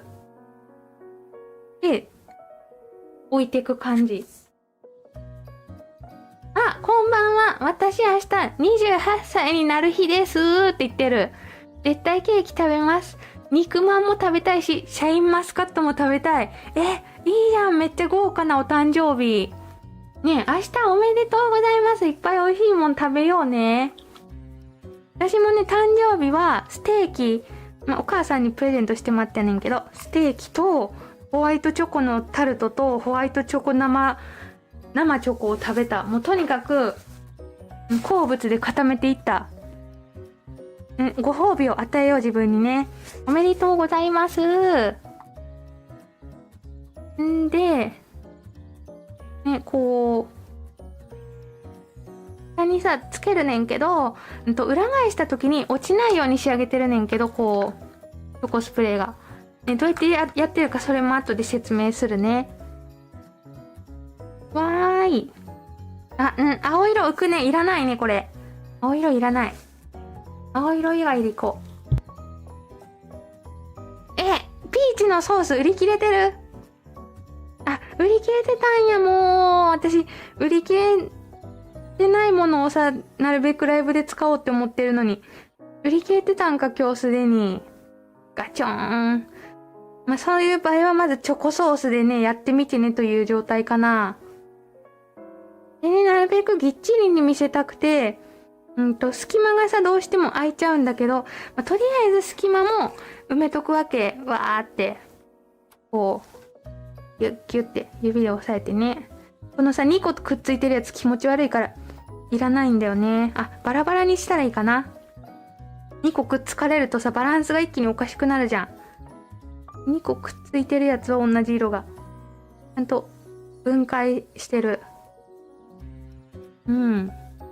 で、一回この状態で、接着剤がくっつくまで待っといて、その後に表面からこぼれ落ちない加工をしたいと思うんだけど、このままで待っとく。今埋まって見えるかなこの状態で。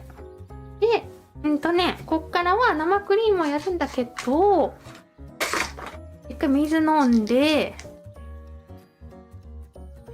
メール来てないけど送ってるからな。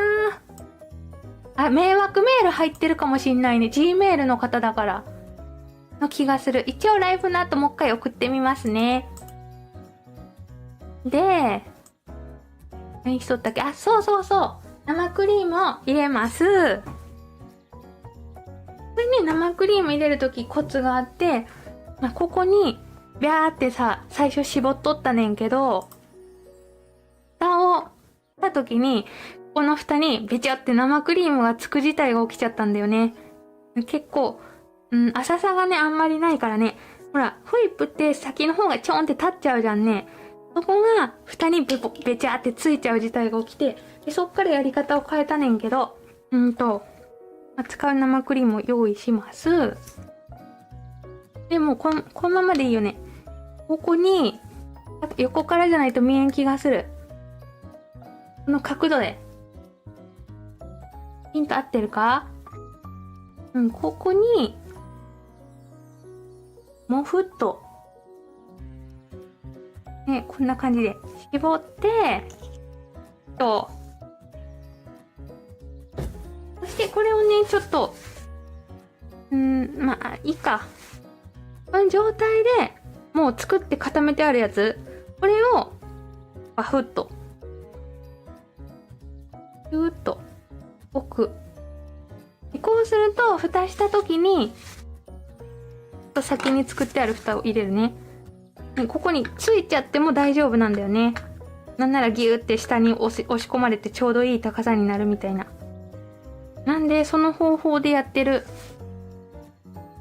ああ、初コメさんが来てくれてる。今仕事から帰ってきて晩ご飯を作りながら見させていただいてますって。ありがとね。お仕事お疲れ様。そして初コメ嬉しい。ありがとうございます。可愛いの作るから見ててね。あ、賢いって言ってもらえた。やった。そうやねん。でも、その蓋にべちゃってつける失敗を繰り返し、そして学んだって感じ。これで1個できたじゃんね。ここで蓋固め始めようかな。ちなみに、待ってね、チョコソース、くまちゃんの頭のとこにも欲しいな。やっちゃったな。追加できんかな、無理やり。補助とかで。チョコソースがくまちゃんの頭の部分にないことに今気づいて、バランスがーってなってる。補助あ、痛い。そうそう、もふっとしてパラッと入れる。くまちゃんの頭のところにね、チョコソース足したい。空洞になってた。出てこないか。出た。これで足せんかな。怖い。ついちゃった壁に。なんとかして足したい。頭の上足りてない。なんならもう、くまちゃん埋め込んじゃってもいいから。やばい。いけ。下まで垂れろ、下まで。うまく入り込め。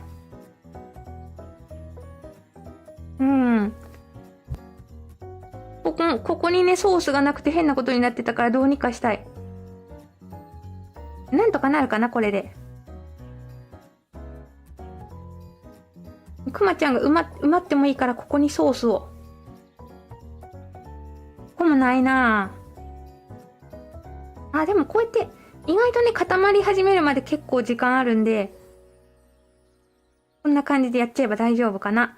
で、壁とかについたやつも拭き取ればどうにかなるって感じ。これでさっきよりは見栄え良くなったかな。で、ちょっと壁についたやつは取っときたい。そうそう。二段クリームになってる。あ、旦那さんがお誕生日。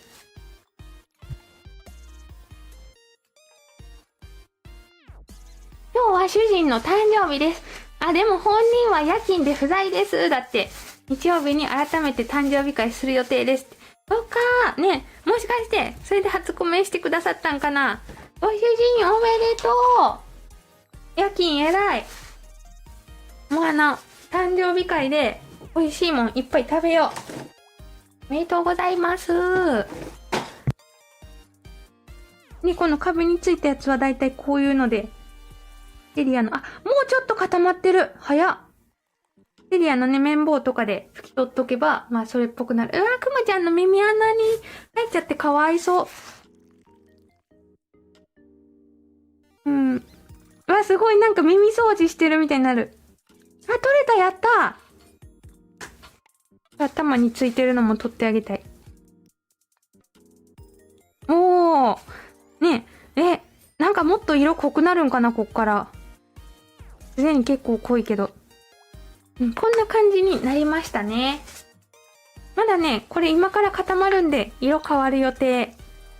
なんかもう一個違う色でやってみようかな。カスタードクリームみたいな色でやってみようかな。でその前にね、一回、蓋を固めたい。もうバカやっちゃったちょっと見て、私、蓋の上にさ、フルーツ置いちゃってた。最悪や。蓋の上に置いてた、ボーンって。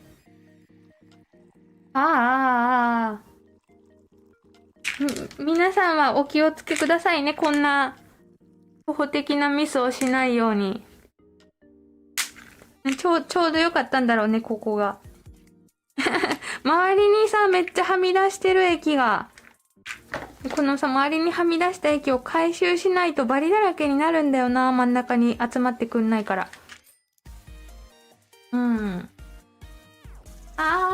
固める前のやつなのに、最強放置中のところに置いちゃった。フルーツボーンって。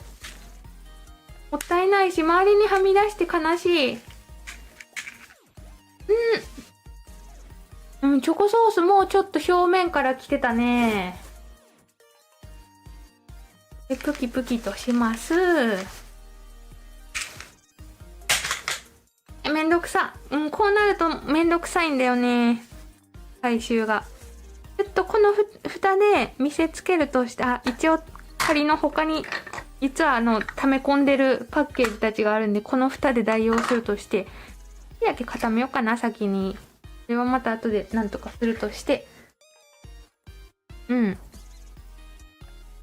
気泡はないよね。丸い方だけ固めますね。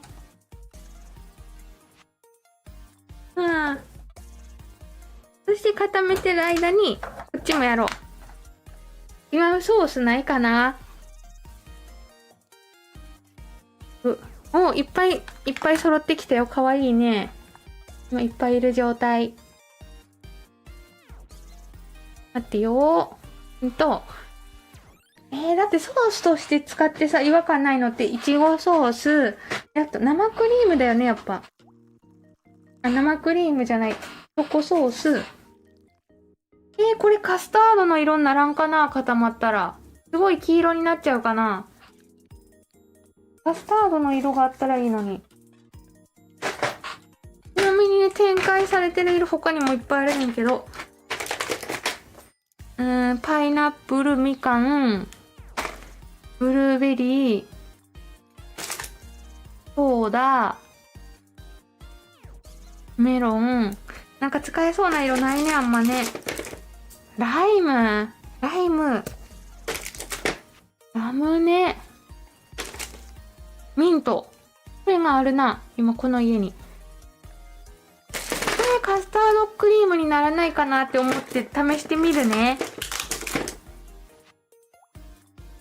うん。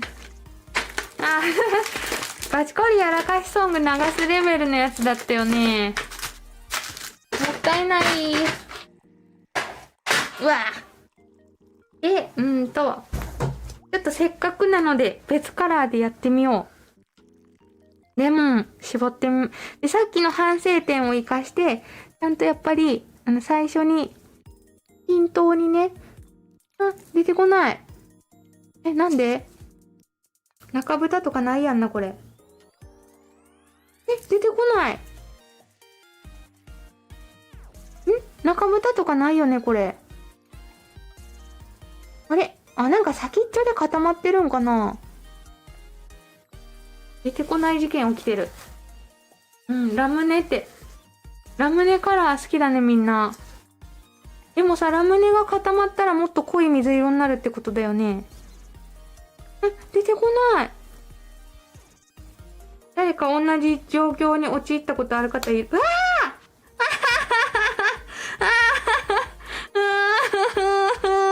ーなんじゃこりゃ。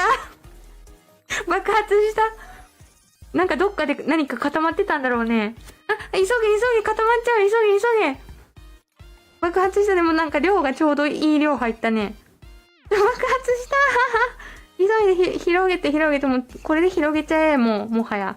このキャップで。でもカスタードクリームっぽい色にはなってる、一応。これ、こうしたらいいかな。わーって。大爆発起きた、大爆発。でもなんか、良くない今。で、固まんの早かったから急いで、かなきゃいけないけど、これも一回閉じたいよね。バーン。で、一回蓋は閉じたよ。なんか詰まっとったかもしれん。後で爪楊枝とかでさ、この口んとこ怪しいよね、この辺のところ。後でほじろう、ここ。多分、そこが塞がってったと思う。同じことになった方は気をつけてね。私と同じように爆発させないようにお気をつけください。急いで拭かなきゃ、急いで。これ固まってくるから。この、ピンとこ。もう、このティッシュを何回も、拭き取りましょう。ラムネにしたらよかったってこと？でもラムネソースってまずそうじゃない？普通に。ラムネソースってそもそも存在するんかな？やばい、ちょっと後残ってる。あれかな？アルコールとかエタノールシュッシュして拭いた方がうまく拭けるかな？ちょっとだけ後残っちゃってる。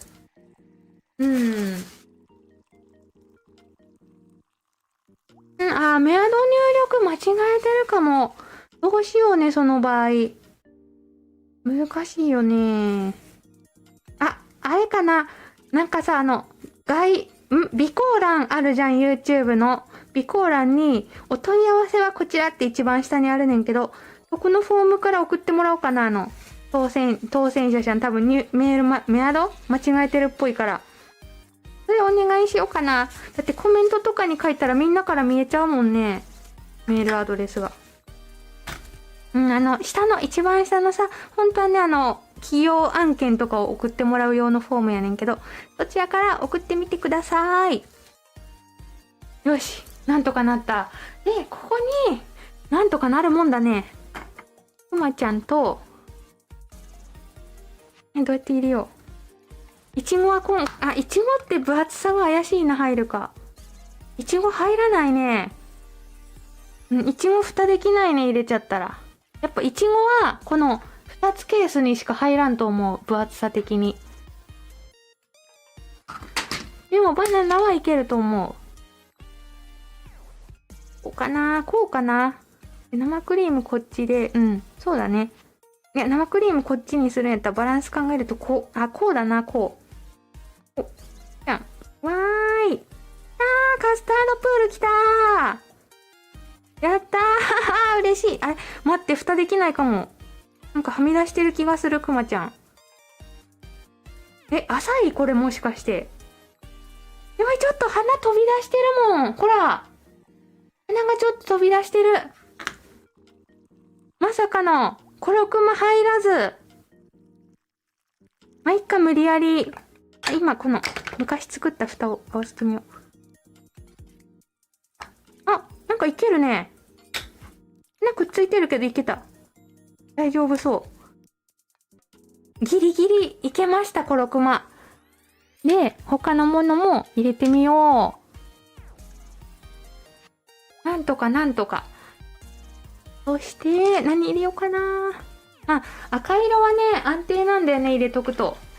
なんか一気にフルーツっぽくなるから。もう最悪やん。これ拭けてなくてべちょべちょになっちゃった思ったら。レジンまみれや。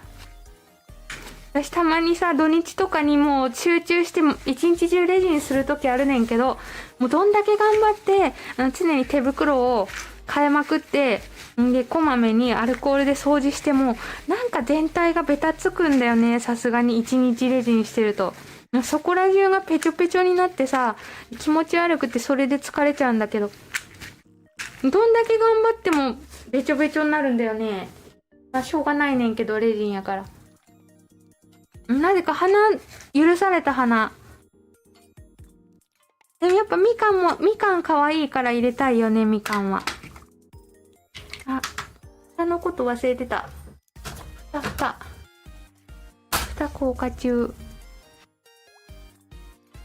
本当はね、一発で入れん方がいい気がするねんな、バランス考えると。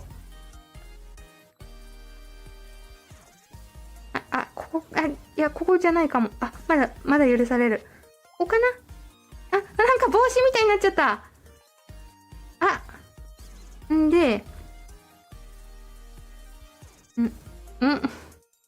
難しい。やったことないバランスだからむずい。ここに来た方が可愛い気がする。ブルーベリーとか入れるかな。みかんが動いちゃう。ブルーベリー入れると。こうか。ブ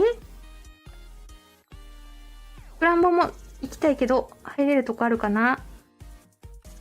くまちゃんが移動しなきゃ厳しい。どんどんここが森の森になっていく。耳が埋もれていく。まあ最初はね、こうなるんだよね。位置決めた後の方がうまくいくよね。カスタードプール来た。くまちゃんめっちゃ嬉しそう。で、ちょっとね、もりっとしてるところを、なんとかしましょう。事件多いね、今日。ね、もりっとしたとこを、ちょっとだけ、平らにしてあげる。こんなもんでいっか。でも浸されてる感もくまちゃん幸せだよね、きっとね。よし。もうちょっとなんか最初から位置が決まっとると置くときにさ動かしまくったりしなくて済むから、カスタードクリームがこうやってね一箇所に集まっちゃったりしないんだよね。位置が決まっとらずにこう動かしてるとこんな感じになっちゃうね。まあいっか。で、先ほどと同じようにね、あとは同じことやる感じ。みかんかわいいよね。じゃーん。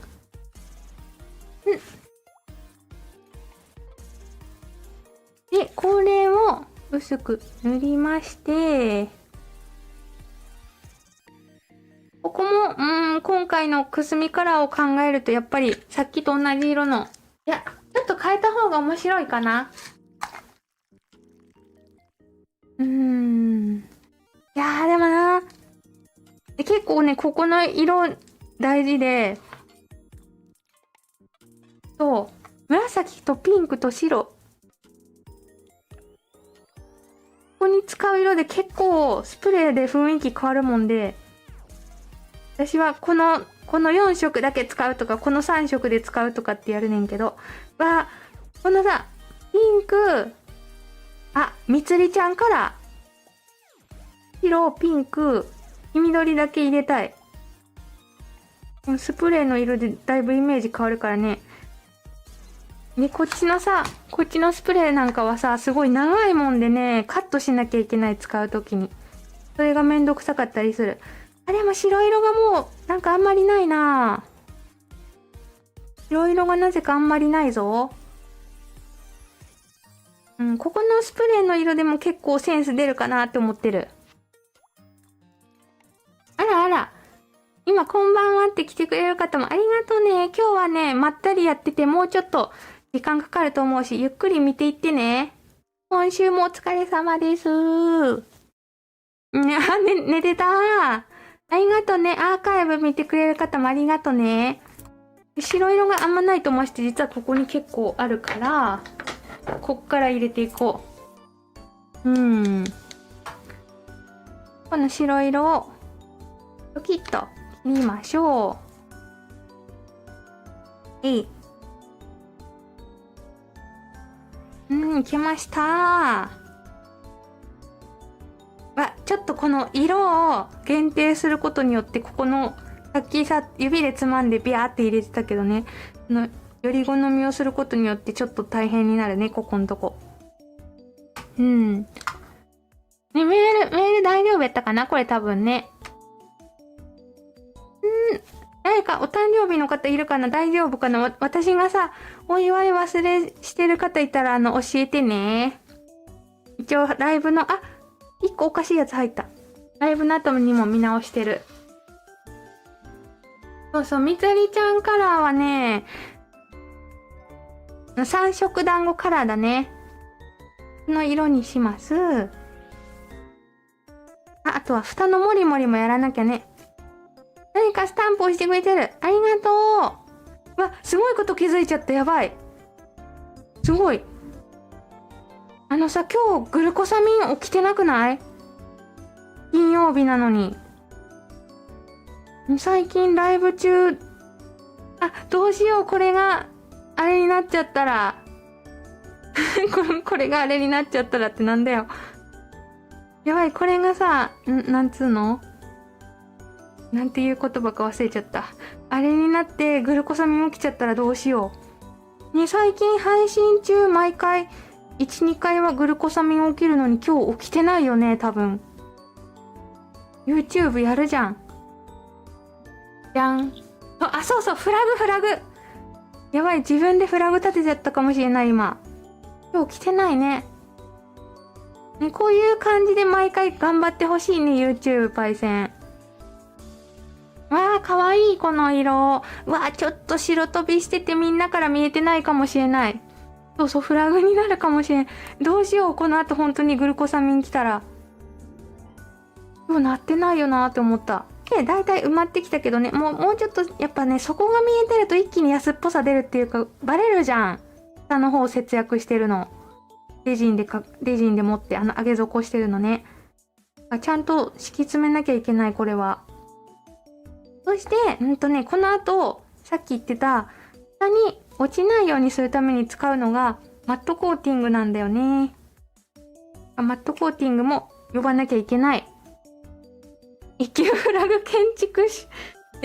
どうしよう、本当にグルコサミン起きたら。でもさ、今日結構でかいライブやってたんだよね。私も始まるまで見とってんけど。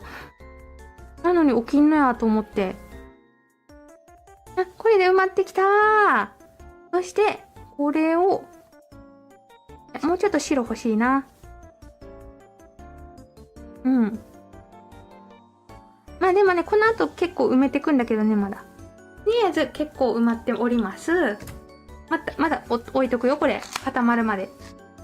もうモールドの上に今置こうとしちゃった、また。さっきべちょってやったモールドの上にもう一回置こうとして危ない。で、そして、また生クリームをね。いいよね。生クリームを、この方法だったらさ、絞り口もいらずにエコだよね。ちょっと待ってやばい、グルコサミン来たじゃん、本当に。2回止まったらしい。でも中国出た。滑らかなストリーミングを維持できませんって来た。やばい、フラグ回収来たー。大丈夫かな。入り直したら治った？よかったフラグ立てたらすぐ回収されちゃったこれ飛び飛び。ごめん、入り直してみてね。やばい、本当に回収してしまった。難しい。ちょっとモリモリした方がいいんかな。てかこんなもんで。ぽよっとしてるさ、やつも可愛いよね。フラグ予知能力あるかもしんないね、私ね。本当に来たー。わー、もう、魔球。で、これで、針の蓋をつけてみて。これちょっと蓋きついな。びっくりした。いいよね。ほら、こんな感じ。でさ、ちょっとこの隙間気になるでしょ。ここにチョコをこうね、気になるとこは、とにかく、テーマは詰め込みだからね。こういう気になるとこも、チョコでデコっとくと、なんか気にならなくなるかもしれない。ブツブツなってグルコサミンになってたらしい。ちょっとさ、あまりにも早い回収だったね。わーい。ね、こんな感じで、いましたね。で、そして、次やりたいのは、ちょっと一回出そうか、蓋。作ったばっかの。出します。こっちか。うりゃ出た。で、この薄いバリみたいなやつをさっきみたいにカットする。パーンと。スパーンと。うまいこと切ったら、もうわかんなくなるんでね。いっぱいはみ出しちゃって分厚いバリだとね、薄いけど、薄いバリならスパーンでいける。皆さんこんばんは。今日は誕生日だったので、旦那さんに焼肉いいな。焼肉おごってもらいました。子供たちからは、ハーゲンダッツの積み合わせ、ケーキ、お手伝い券、お手伝い券、バースデーカードなどもらい、幸せな日になりましたって。おめでとうございます。ね、嬉しいよね。我が家もね、実は私誕生日に、姉ちゃんにね、こんなんもらった。じゃーん。猫好き姉ちゃんからのマッサージ券。しかもね、姉ちゃん普通に大人ばりに、マッサージ屋さんばりにマッサージうまいからめっちゃ嬉しい。これをもらった。で、しかもさ、こんなん、あれかな、100均に売っとるんかな、ちゃんとカード用の、こう、変線がついてるやつがあるんかな、100均とかに。ね、そんなカードを姉ちゃんにもらった。嬉しいよね。素敵な一年になりますようにと。今日はいろいろありすぎて子供と笑いが止まりませんって。お子さんと楽しんでくれて嬉しい。でも今日ちょっといろいろあるよね。で、蓋するじゃん。これぴったりサイズだね、なんか。私他のやつゆるゆるやってんけど。で、私はこの状態で、ね、この縁がちょっとペコンってさ、わかる？この盛り上がり気になるじゃん。この状態で、マサルプレミアムをもう一回盛るねん。ここに。こう。蓋した状態でやらなくてもよかったのにね。結構盛るよ。で、しかもこの時も気泡できたくないから、いつもやったらこの状態で10分ぐらい放置するねんけど。でね、これはすごい縁がシャキーンってしてるから、すごい垂れにくい。普通のシェイカーとか盛る時より。キッとしてる縁が。だから意外と全然いける。もりもりと盛ります。あとはあれだ。表面にマットコート塗るとこまだ見せてない。これね、気泡取れたって思うけど、まだ細かい気泡があったりするから放置しときたいんだよね。このままちょっと放置しといてね。ここ生のレジンついてるから忘れないでほしい。また固め終わったと勘違いしてべちゃってやりそうだから、この後。ここに生のレジンついてるから注意。忘れない。最強放置中。と自分に言い聞かせ。こっちのこれね、今、ほら、落ちてきちゃうでしょ、スプレー。この状態だとダメなんで、マットコーティングを使います。ね、お手伝い券とかさ、肩叩き券とか、嬉しいよね。でも、さ、肩叩き券もらって嬉しくて速攻使ったんやけど、昨日の夜ね、寝る前に使いたいって言ったら、めんどくさいって言われて、疲れにくった昨日の夜。気が向かないとダメらしい。姉ちゃん字うまいね。なんか大人の先生みたいな字書く。こんな感じで、ちょっとね、ついてくるんで筆に。とにかくね、これ、マットレジンでやると、質感がね、変わらない。何にも塗ってないやつと。もし、普通のコーティング剤でやっちゃうと多分ツヤっとして、なんだろう、濡れたスプレーになっちゃうと思うねんけど、マットコーティングでやるとあんまり変わらないね。こんな感じでさ、表面をマットコートで固定しとく感じ、適当に。追加するときもね、同じように、マットコートでちょんちょんしつつ、今埋めていく感じ。これを一回固めるんだけど、固めてる間に、表面忘れてなかった。よかった。最強放置中とか、すごいわかりやすいやつ流してくれてる。よかった、忘れてなかったよ。ほらもうちょっと置いてる間にめっちゃ細かい気泡置いてる。だから大事なんだよね、最強放置。さっき見たとき明らかにない雰囲気だったのにさ、生まれてるんだよね。この放置してる間に。そういえば、ソース固まってきてる気がする。色濃くなった。さっきより明らか。この端っこまでしっかり塗るのがコツ。まあいい気がするな。それで、一応念のため、天空硬化したいし、結構幅があるモールドなんで、なんつうやろ、2個並べしたくて2個並べ。こういう感じでやりたい。あ、何も見えてない手で。こういう感じで2個重ねて、端っこからね、何も見えてへんやん。2個重ねた状態で、10センチぐらい浮かして、最初硬化したいよねって感じ。20秒ぐらいこのままかな。私より全然大人っぽいよ。そして、ちゃんと本ちゃん固めを叶えたいけど、みんなから何も見えてない今。じゃーん。マットコート倒してる。字うまいの羨ましいよね。字がうまいっていうより、なんだか、先生みたいな字してる。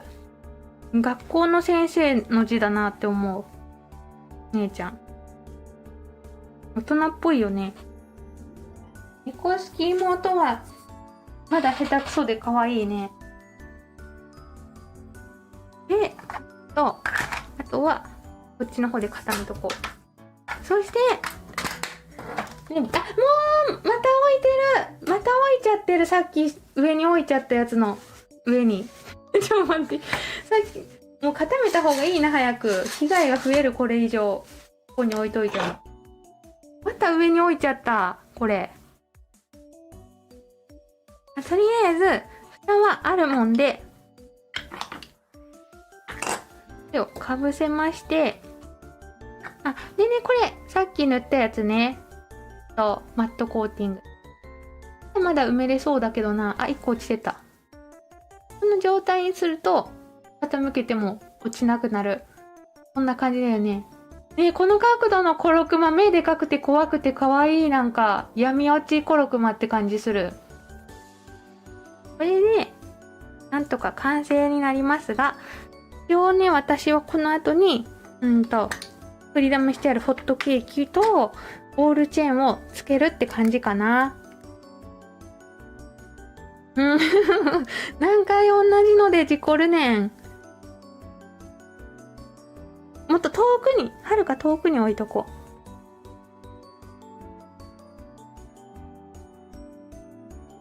今蓋のところを固めてる状態。皆さんご無沙汰しております。なんとか戻ってくることができましたって。いやー、お疲れ様です。こんばんは。浦島太郎状態だけど、聞けるだけ幸せですって。ねえ、よかった。リアルとかね、忙しかったり大変やったりする方もいるけど、久しぶりに来てもらえるだけでも全然嬉しいし、ありがとうございます。楽しんでってくださいね。そして、ボールチェーンも用意しまして、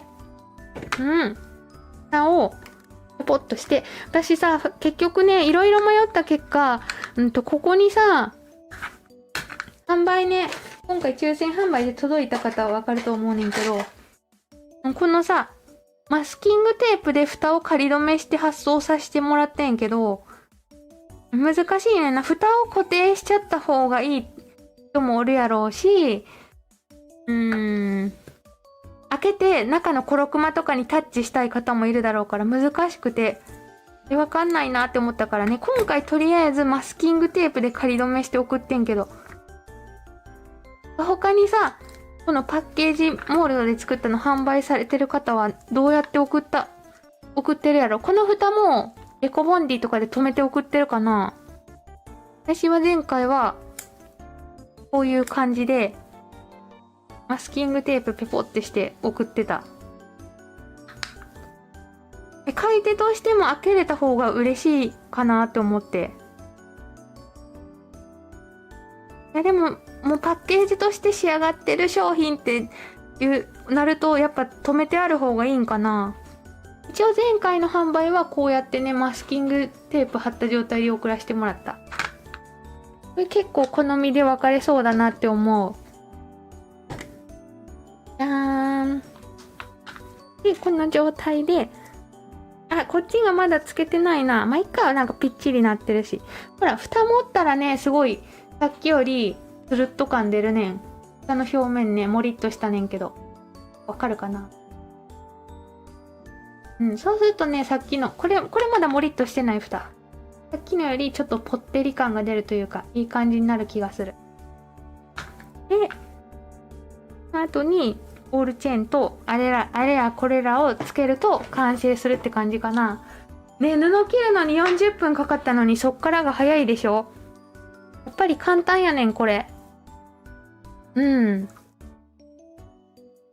日はやらかし会確定って、決定ね、今日はさ、いろいろやらかしてるし、プラグがすぐに回収されてすごかったよね。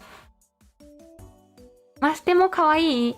そう、マステはね、これね、私、もうすぐコマリンノベルティホビー賞とかでね、景品になってたコマリンキャラクターズノベルティもうすぐなくなるねんけど、仙台オフと、年内に決まってるワークショップの時にちょっと置いてるもんで、それで全部なくなっちゃうんやけど、このマスキングテープだけめっちゃ作ったんだよね。でもマスキングテープね、100個以下で作ると1個700円とかするもんで、安くするためにいっぱい作る必要があった。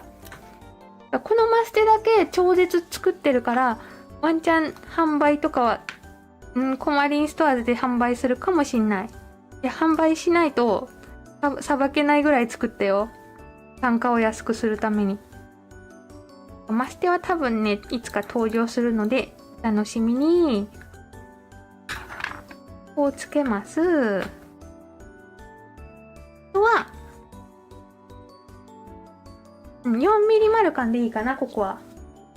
4ミリ丸カンでホットケーキをつけたいって感じだよね。なんかさ、もう、今日ベタベタしてたから手袋が、変えよう。手袋。もう使わないか、レジン。ほら、ね、今日の手袋はこんな感じで、助けてって言ってる。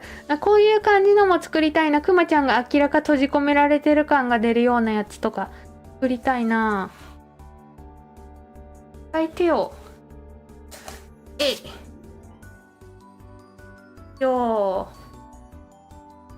ほんまに今してほしいって言ってもらえて嬉しい。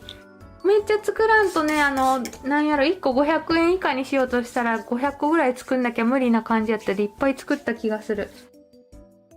で、4mm 丸缶でホットケーキをつけましょう。マステだけ販売してほしいです。一つ持ってますが、もったいなくて使えないので。そうだよね。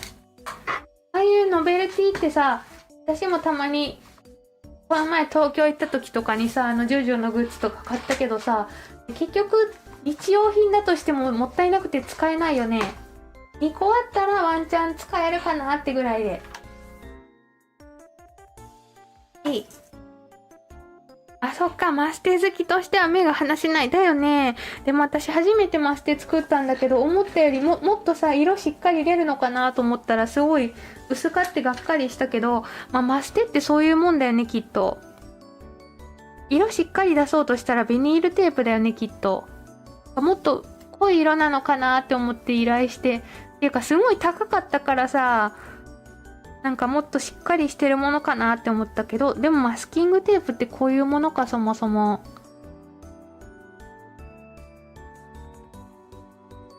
で、戻すと。めくって戻すと。あとは、最後に、いやでもね、私このボールチェーンさ、なんだろう、例えばさ、カバンにつけるときって、ボールチェーンの向きがこうなってる方がいいんだよね。わかるかな？この状態にカバンとかの持ち手につけるとさ、こうなるじゃんね。だから本当は、入る丸カンあるかな？あるか。ステンレス1センチ丸カン。ね、やっぱマスキングテープはパキッとした色なかなか出ないよね。なんか入稿するときもすごい大変やった。これ以上薄い白色やこれ以上濃い黒色はダメですみたいな縛りがあってめちゃくちゃ難しかって、結局修正5000円で修正してもらえるコースみたいなやつ頼んでめちゃくちゃ金かかっちゃった。まして。こういう感じで、もっとちっちゃい丸カンでもいけるか。全然6ミリでいけそうだな。そうした方がさ、カバンに対して、いや、カバンにつけないかな、これ。重たいから落ちるかどうかが心配だよね。薄くても可愛い？やったー。今日の中で私のナンバーワントラブルはカスタードクリーム爆発かな。もうやりたくないよ、あれ。あれもうやりたくないよ、私。6ミリだったらいけそうかも。6ミリの丸カンで、ここに。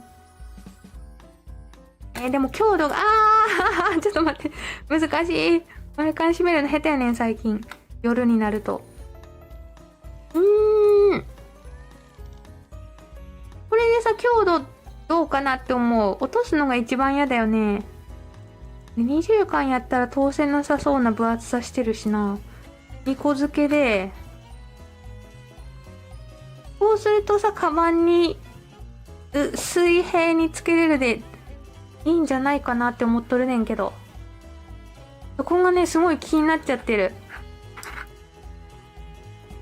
なかなか大変。6ミリがちょうどいいね。このボールチェーンと、でもボールチェーンじゃなくてもよくなるよな。こうなると。でもな、落とすリスク考えると、落とすリスク考えると、どれがいいんだろうってなるよね。ボールチェーンでボールチェーンのさ、ストローみたいな、止めるやつとかつけるといいんかな。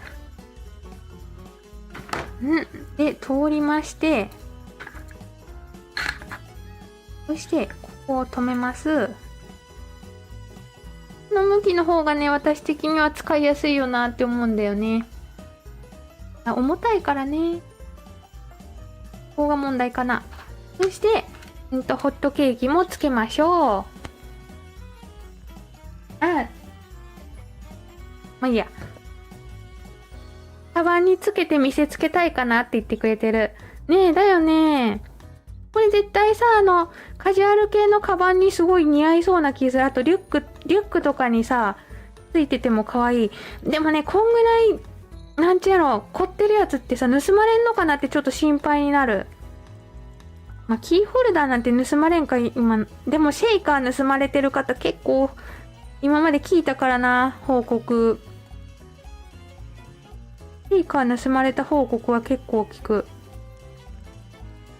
ねえ、なんかそんなさ、盗んだもの使ってて嬉しいのかなって思うよね。じゃーん。ねえ、こんな感じに、なんかここのマスで、一回めくっちゃったから、割れてくるね。こんな感じに仕上がっておりますね。絶対こっち向きの方が気持ち悪さないよな。ホットケーキの向き合ってた。ただ強度があって考えると難しいところ。手袋のパッケージのスペル合ってました？自信ないからね、見ない方がいいよ、じっくり。多分間違ってる。自信ない。ね、私さ、二重丸カンさ、こういうさ、通し口のここが分厚い時にさ、開いちゃうんだけど、二重の部分が。ちょっとやってみせようか。なんか、戻す方法があるって過去のライブで教えてもらった気がする。でも、ちょっと待って、あれどっかやっちゃった。ねっけ、スプリットなんとかっていう2週間開けるやつ。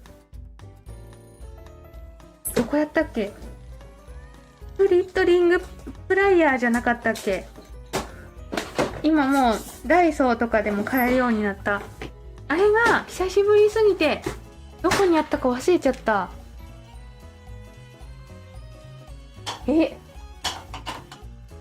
おい、スプリットなんとかどこにあったやろ、あんなやつ。100均の引き出しかな。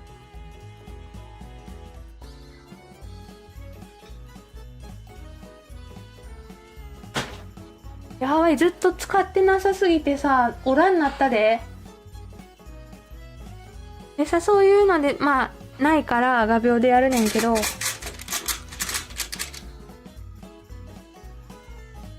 こんな感じで、ほんとやったらね、開けれるやつ持ってたんだよ。いい。みんなから見たら心配に見えることやってるかもしんない。秒で、開けます。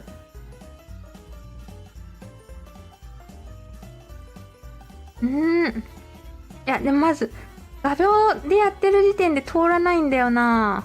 ここ、分厚くて。どうせるかな？無理だな。スプリットなんとかないと無理だね。丸カンがちっちゃすぎるかな、そもそも二重丸カンが。で、やった時にさ、頑張って無理やり通すとさ、こことここが、もう細かくて何も見えてへんやん。おい、ピントやめろ。こっち。そう。こことここが開いちゃうんだよね。でっかいとこに無理やり通すと。それ直せるんかなって思って。ね、向き考えるよね。この間届いた当選品のバレットバチコリ使ってますよってよかった。ね、プレゼント。YouTube ライブでね、作ってるやつやから、好みじゃないのが届いてしまうパターンとかもあるかもしれんけど、そういう場合でも、鑑賞用にしてもらえると嬉しいな。ほら、やっぱ画鋲を使って危なくて息止まってた。寿命が縮んじゃう。そう、スプリットリングプライヤーじゃなかったっけ、名前。フィッシングプライヤーってやつもいけるってことかな。釣り具コーナーにあるやつだよね。もしかして魚の餌を二重間みたいなのでつけるんかな、釣りする方は。このチャット欄にさ、釣りをしたことある、もしくは釣りが趣味って方いるかな。私のインスタストーリーズを見てる方はわかると思うねんけど、我が家の周辺、釣りのスポットで、もう今日とかね、土日とか、200人ぐらいいるんだよね、普通に。もう深夜の0時とかでも。海岸に200人ぐらいいて、みんな釣りしとるねんけど、一回だけ、みんな楽しそうでやってみようかっつって釣り道具一式買って、で、3時間ぐらい糸垂らしたけど、なんか周りの人ポコポコ釣れてるのに我が家一匹も釣れんくて、私たち才能ないねって言ってやめちゃったんだよね、釣り。でもちゃんとやったら楽しそうだよね、あれ。ルアーとかをつけるのに使うのかな。ね、きっとその釣りをしてる民の方はさ、スプリットなんとかの使い方知ってるんだろうね、詳しく。20巻みたいのでつけるんかなって思ってる。細かい。疑似餌とかつけたりする。疑似餌ってことは偽物だからルアーってことか。ルアーみたいな何かってことかな。いられる方ありがとね。こんな時間まで。だってさ、ダイソーとかの釣り具コーナーも結構充実してるから人気のコンテンツのイメージだよね。こういったで一回めくれかけのやつを剥がし、あとはこの多分ね、これソース固まった色になってるね。もう明らか濃くなった。これが完成形のソースの色かもしれない。考えるとまあ、ちょっとねビビッと感強いな。もうちょっとサイドじゃない、サイド低い色やったらって思うけど、十分美味しそうだよね。チョコソースのカスタードクリームとかさ、いちごチョコの色とか出してほしいってリクエストしようかな、自分で。じゃーん。はい、ということで完成。この白いマットの上だったら色飛びそんなにしないことが発覚。ということで今日はこの3つじゃない2つを作りました。可愛くできたんじゃないかな。ルアーに使いますって書いてるってことは釣りしたことあるんかな。出る方はね、馬が出るから渓流から海釣りに転向した人多いみたいですよ。そっかー。やっぱ山危ないんだね。才能じゃなくて知識がなかっただよね、絶対。多分その土地に合わせたそこに存在してる魚向けの餌とかつけなきゃいけないんだよね、きっとね。私たちキャーとか言ってさ、ミミズみたいなやつ、パパちょっとそれ私無理つけてっつってつけて、2人で釣り竿を垂らして3時間ぼーっとして終わった。でもなんか餌がなくなってるんだよね、よく。多分つけるの下手くそで流れてってるんだろうねってなって終わった。せっかく近所にさ名所があるのにさ、釣りスポットが趣味じゃないのもったいないなとは思う。ということで今日のお制作はこんな感じで、補助がおかしくなっちゃった。なんか真ん中が好み？ほんま？どれが好みか人によって変わりそうだね。ちなみに私はもうダントツチョコが好きなんで、そういう意味でこれになっちゃうねんけど、あれだね、リアルの食べ物として考えてるからそうなっちゃう。どれが好みかは人によって変わりそうだね。可愛くなったー。どっちでもいいので送ってもらって。多分当選者さん、さっき書いてくれてた当選者さんはメール見れたんかな、結局。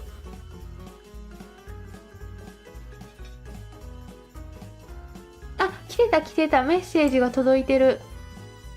一回今もいてくれるかもしれないから確認するね。送ったやつとのいただいたメアドの比較をしてみると、3がついてなかったよ。さっきね送ってくださった方、もう一回送り直しますね。メアド間違いやってたね。これで届いたかな？今送りました。今日の当選者様。そして、住所入力欄のところに備考欄があるんで、そこによかったらね、この、丸か四角かどっちがいいか書いてみてくださいね。今日丸初めて作ったんだよね。丸かわいいね、結構。ありだね。ただバランスが一気に難しくなる、ここのゾーンの。もうちょっといい置き方ある気がする。これで今3種類が揃ってる状態だからね。で、今は一応この3つの区切りが売り切れちゃってるんで、また再販されるといいなという感じですね。で、もし、いちごを入れたい方ね、このいちごのフルーツは、これしか入らない。2分割しか入らない。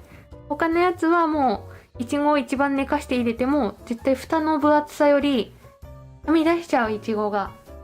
コロクマはギリ全部いけることが発覚。こんな感じでしたね。甘み屋さんに行きたくなる？甘みで合ってるか読み方。ね、常に行きたい、常に。褒めてもらえて嬉しい。全部可愛いって。こんばんは。めちゃくちゃ可愛いって。ありがとうございます。終わっちゃうとこなんですが、覗きに来てくれてありがとうございます。真ん中が好き。ほんま。そう、ホワイトチョコバージョン作りたいと思ったねんけど、なんやろ、真っ白しかなくて。ホワイト、ミルク固まってさ、真っ白になっちゃったら、やっぱホワイトチョコってちょっとさ、黄色っぽい。これとこれの間やったらいいねんけどな。ちょうどいい色がない。これって他の色作れるんかな？ちょっと、リクエストしよう、来月。タルホイップのチョコレートの色が、なんやろ。ほら、リップチョコ用の、固まったら本当のチョコみたいになるから、いちごチョコとかホワイトチョコが欲しいですって。自分でリクエストしちゃおっと。爆発プリンっていう言い方よ。やばいやばい。漢字間違えてた。甘味っていうらしい。甘味系。甘みって言っちゃった。お母さんいないよね。大丈夫かな？おみさんわかりやすく作っていただいてありがとうございますって。でも、なんかさ、失敗しちゃったとこあったから、クリアファイルのサイズとかね、みんな同じように作って失敗しんか心配してるけど、ありがとうございます。やばい、お母さんいた。もうやだ、泣いてる。甘み出た。しかも甘み系じゃなくて、甘味どころらしい。違うんかな？甘みどころっていう読み方もある？大丈夫ってこと？バドミントンから帰ってきてみたらもう終盤だ。こんばんはって。部活かな？ありがとね。こんな時間までしてて偉いね。今日可愛いの作ったよ。ありがとね。覗きに来てくれて。混ぜてもいいのこれ。チョコソースって混ぜてもいいの？商品ページ見てみていいかな？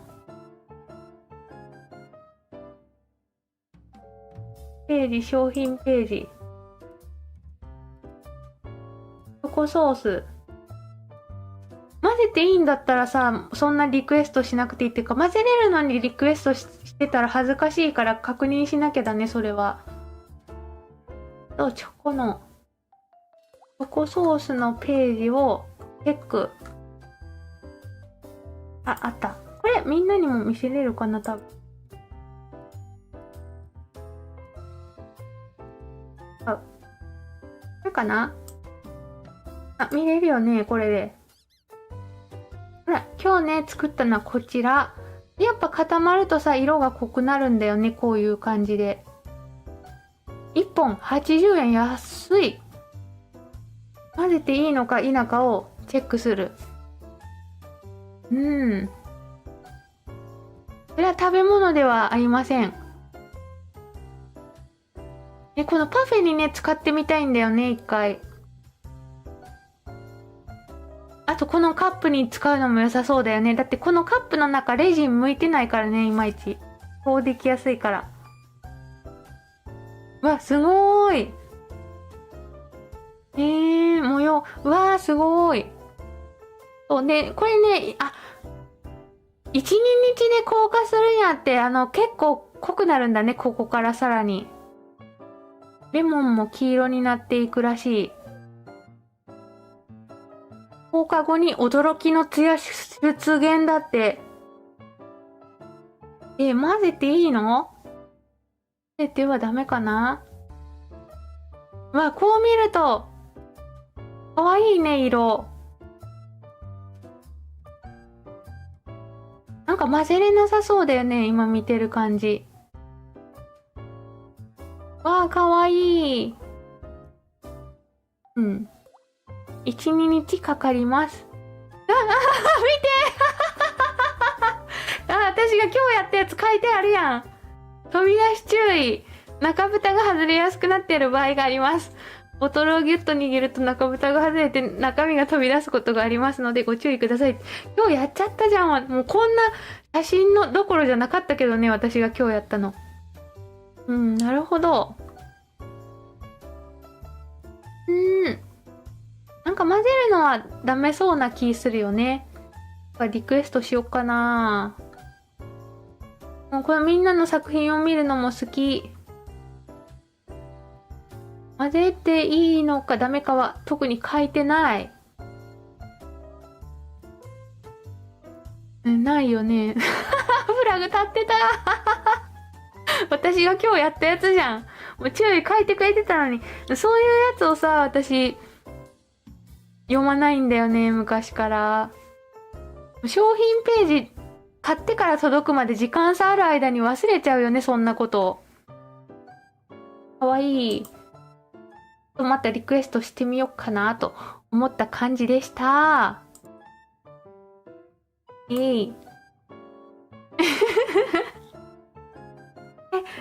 っと試してみるじゃあ。試してみればいいんじゃない？今、余ってる色で。最後ね、ちょろっと。で、もう、ポンコツの、ポン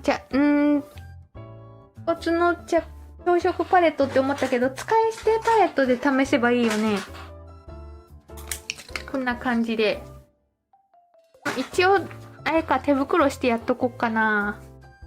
ここでさ、生クリーム混ぜてもいいのか試してみよう。いやーん。くまちゃんたちに見守られながら、生クリームミックスが可能か否かを試していこ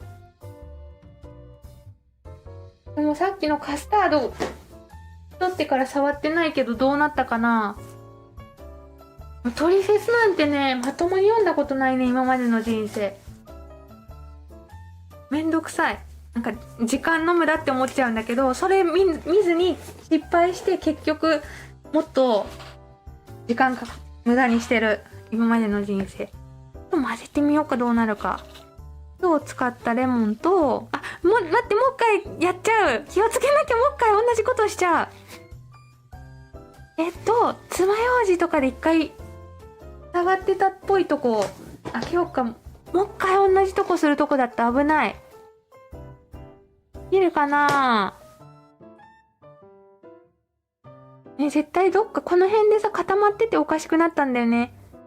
いや、入らない。補充だな、やっぱ。でも補充これでね、もうダメになるかも。さっきもなんかティッシュこびりついてたし。補充最後の姿かもしれない。でもこうやると入るね、普通に。さっき何がダメだったんだろう。中蓋がいやー。なんか、あんな強く絞ったら飛び出すだろうってぐらいすごい力入れちゃったからな。出るかな、今度は。もう一回飛び出したら嫌だ。これやっぱ出てこない。おかしいな。一回そーっと開けてみて、中蓋の方が怪しいね。怪しい。っていうかもうさ、中蓋開けて使えばいいんじゃないってなるよね、こんなんもう。ほら、補充がもう、ティッシュがこびりやすくなって大ピンチ。なんか塊出た塊。ほら、こいつのせいだよ、私が爆発したの。なんか出てきた。お前かよー。こいつのせいだな。補充よくやった。ようやった。補充がもうダメかもしれない。この補充はもうダメかもしれない。拭き取っても厳しいかもしれない。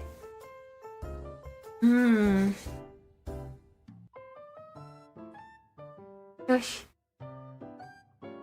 うん、確かに作品は飛び散ったらシャレにならないから、ちょっと飛び散りそうな場所から避難してもらおう。これで出るかな？どうかな？あ、出たー！もう、あいつのせいじゃん、さっきの。ちょこっとでいいよね、試すんだから。おじおがおじお今ね、あれ？あ、びっくりした。バレたかと思ったら普通の爪楊枝だった。おじおは今、アルコールを浸したティッシュで拭いてる。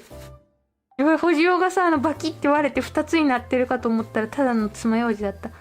わー、多少ティッシュまみれだけど、もうちょっといけるかな。24代目。もうちょっとだけいけそう。ようやった、ホジオ。まだいけるよ。出た。あ、で、急いでやらなきゃね、すぐ固まるから。で、これを、します。さあ、どうでしょう。わあ、白飛びしまくってる。完全に白背景じゃないとダメそう。これなら見えるね。この状態で、急いで。こういうので混ぜてみたらどうなるかやってみようか。白飛びしよるで。文字を最後扱いされてみんなに最後扱いされてる。いけー。いける。うわ、ホワイトチョコになった。でも固まったら色濃くなることを考慮するともっといるな、白が。全然いける。危な。リクエストしちゃうとこだった。うわ、混ぜるのいけるんだ。ちょっとさ、ってことは、あ、でもさ、一応こう今混ざってるけど固まったらまだらになるとかあるかもしんないから、また次のライブの時に報告するね。このソースたちがどうなってるか。今はすごい綺麗に混ざってる。で、もっとわかりやすい色でやった方がいいよね。ピンクと、これとこれを混ぜて紫とかにしといたらわかりやすいよね、きっと。ちゃんとなった。いけるんだね。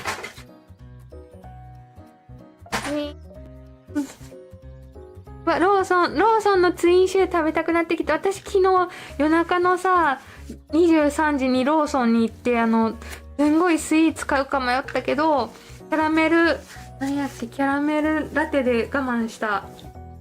美味しそうなやつあるね、今、ローソン。今日金曜日だからいいかもしれない。許されるかも、週末だから。次回発表するね。これとこれ混ぜたら間違いなく紫になるじゃん。この状態で、なんか他のやつはスルスル出るな。レモンカラーだけ呪われてたのかな、私。で、混ぜたら、紫。お、紫！すんなりいけるし、いいじゃんね。やばい、このチョコソース混ぜれるって気づいたら相当使いどころ増えそう。おー。ちょっと青強い。これが固まった時どうなってるかって話だよね。確かに混ぜてもいけるよって、もしかしてさ、グリーンオーシャンさんも気づいてないかもしんないよ。混ぜてもいけるってことに。ついてたら書いてそうだよね、商品ページに。あ、この色今作りたかった。カービー系紫作りたかってんけど、うまくいった。これで、固まったらどうなるか。待ってよ。色が濃くなるはずだから、これより。写真撮っとこう。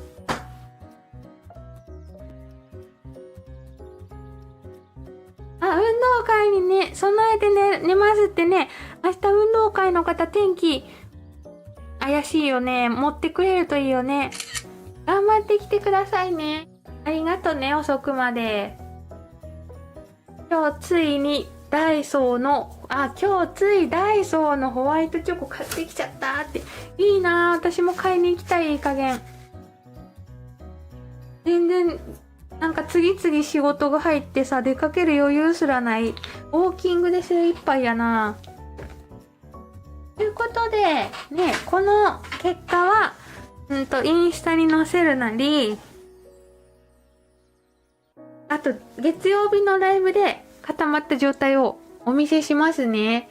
どうなるでしょう。ちゃんとこのまま、でもこのまま固まりそうだね。なんか分離しそうな雰囲気ないもんな、今んとこ。このままいけそうな気がする。よいしょ。ボトルに戻せないから書いてないのかもしれない。なんやろ、ボトルに戻せないって。あ、混ぜちゃうと戻せないってことかな。いや、でもなんか書いた方が、バリエめちゃくちゃ広がるよね。混ぜれるってなると。書いた方がいい案件の気がする、これ。ということで、今日のライブはここまでとさせていただきまして、月曜日がないんだよね。今んとこ作るものが。ただ、この前のさ、でっかいシェイカーが可愛かったから、他のとこも作りたい気持ちはある。これか作ろうかな、また。これ可愛かったよね。これをどっかで、あとは、視聴者さんリクエストで買った、じゃーん、アリスモールドを買ってるの、アリスのトランプとか、うさぎさんのトランプとか、かわいい、うさぎちゃんのコーヒーカップが作れる。これも買ってある。やろっかな、これ。デザインがかわいいね、これ。こんな4つが作れるやつをね、購入してて。うわこれさ、背面にさ、花柄のリバティーノにしてさ、アリスのとこに白色とか流したら絶対可愛いんじゃない？枠ピンク、枠くすみピンク、背面リバティーヌのアリスのとこ真っ白。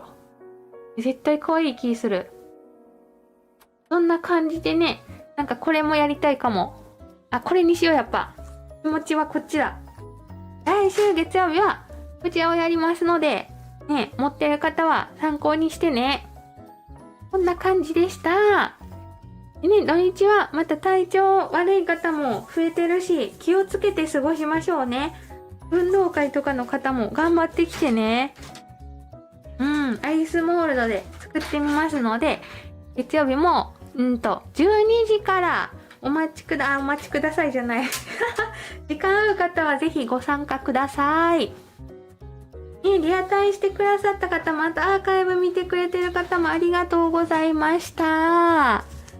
じゃあ土日皆さん、お仕事の方は頑張って、ね、お休みの方は充実した土日になりますように。じゃあ今日はこれにておしまい。またね。バイバーイ。あばよー。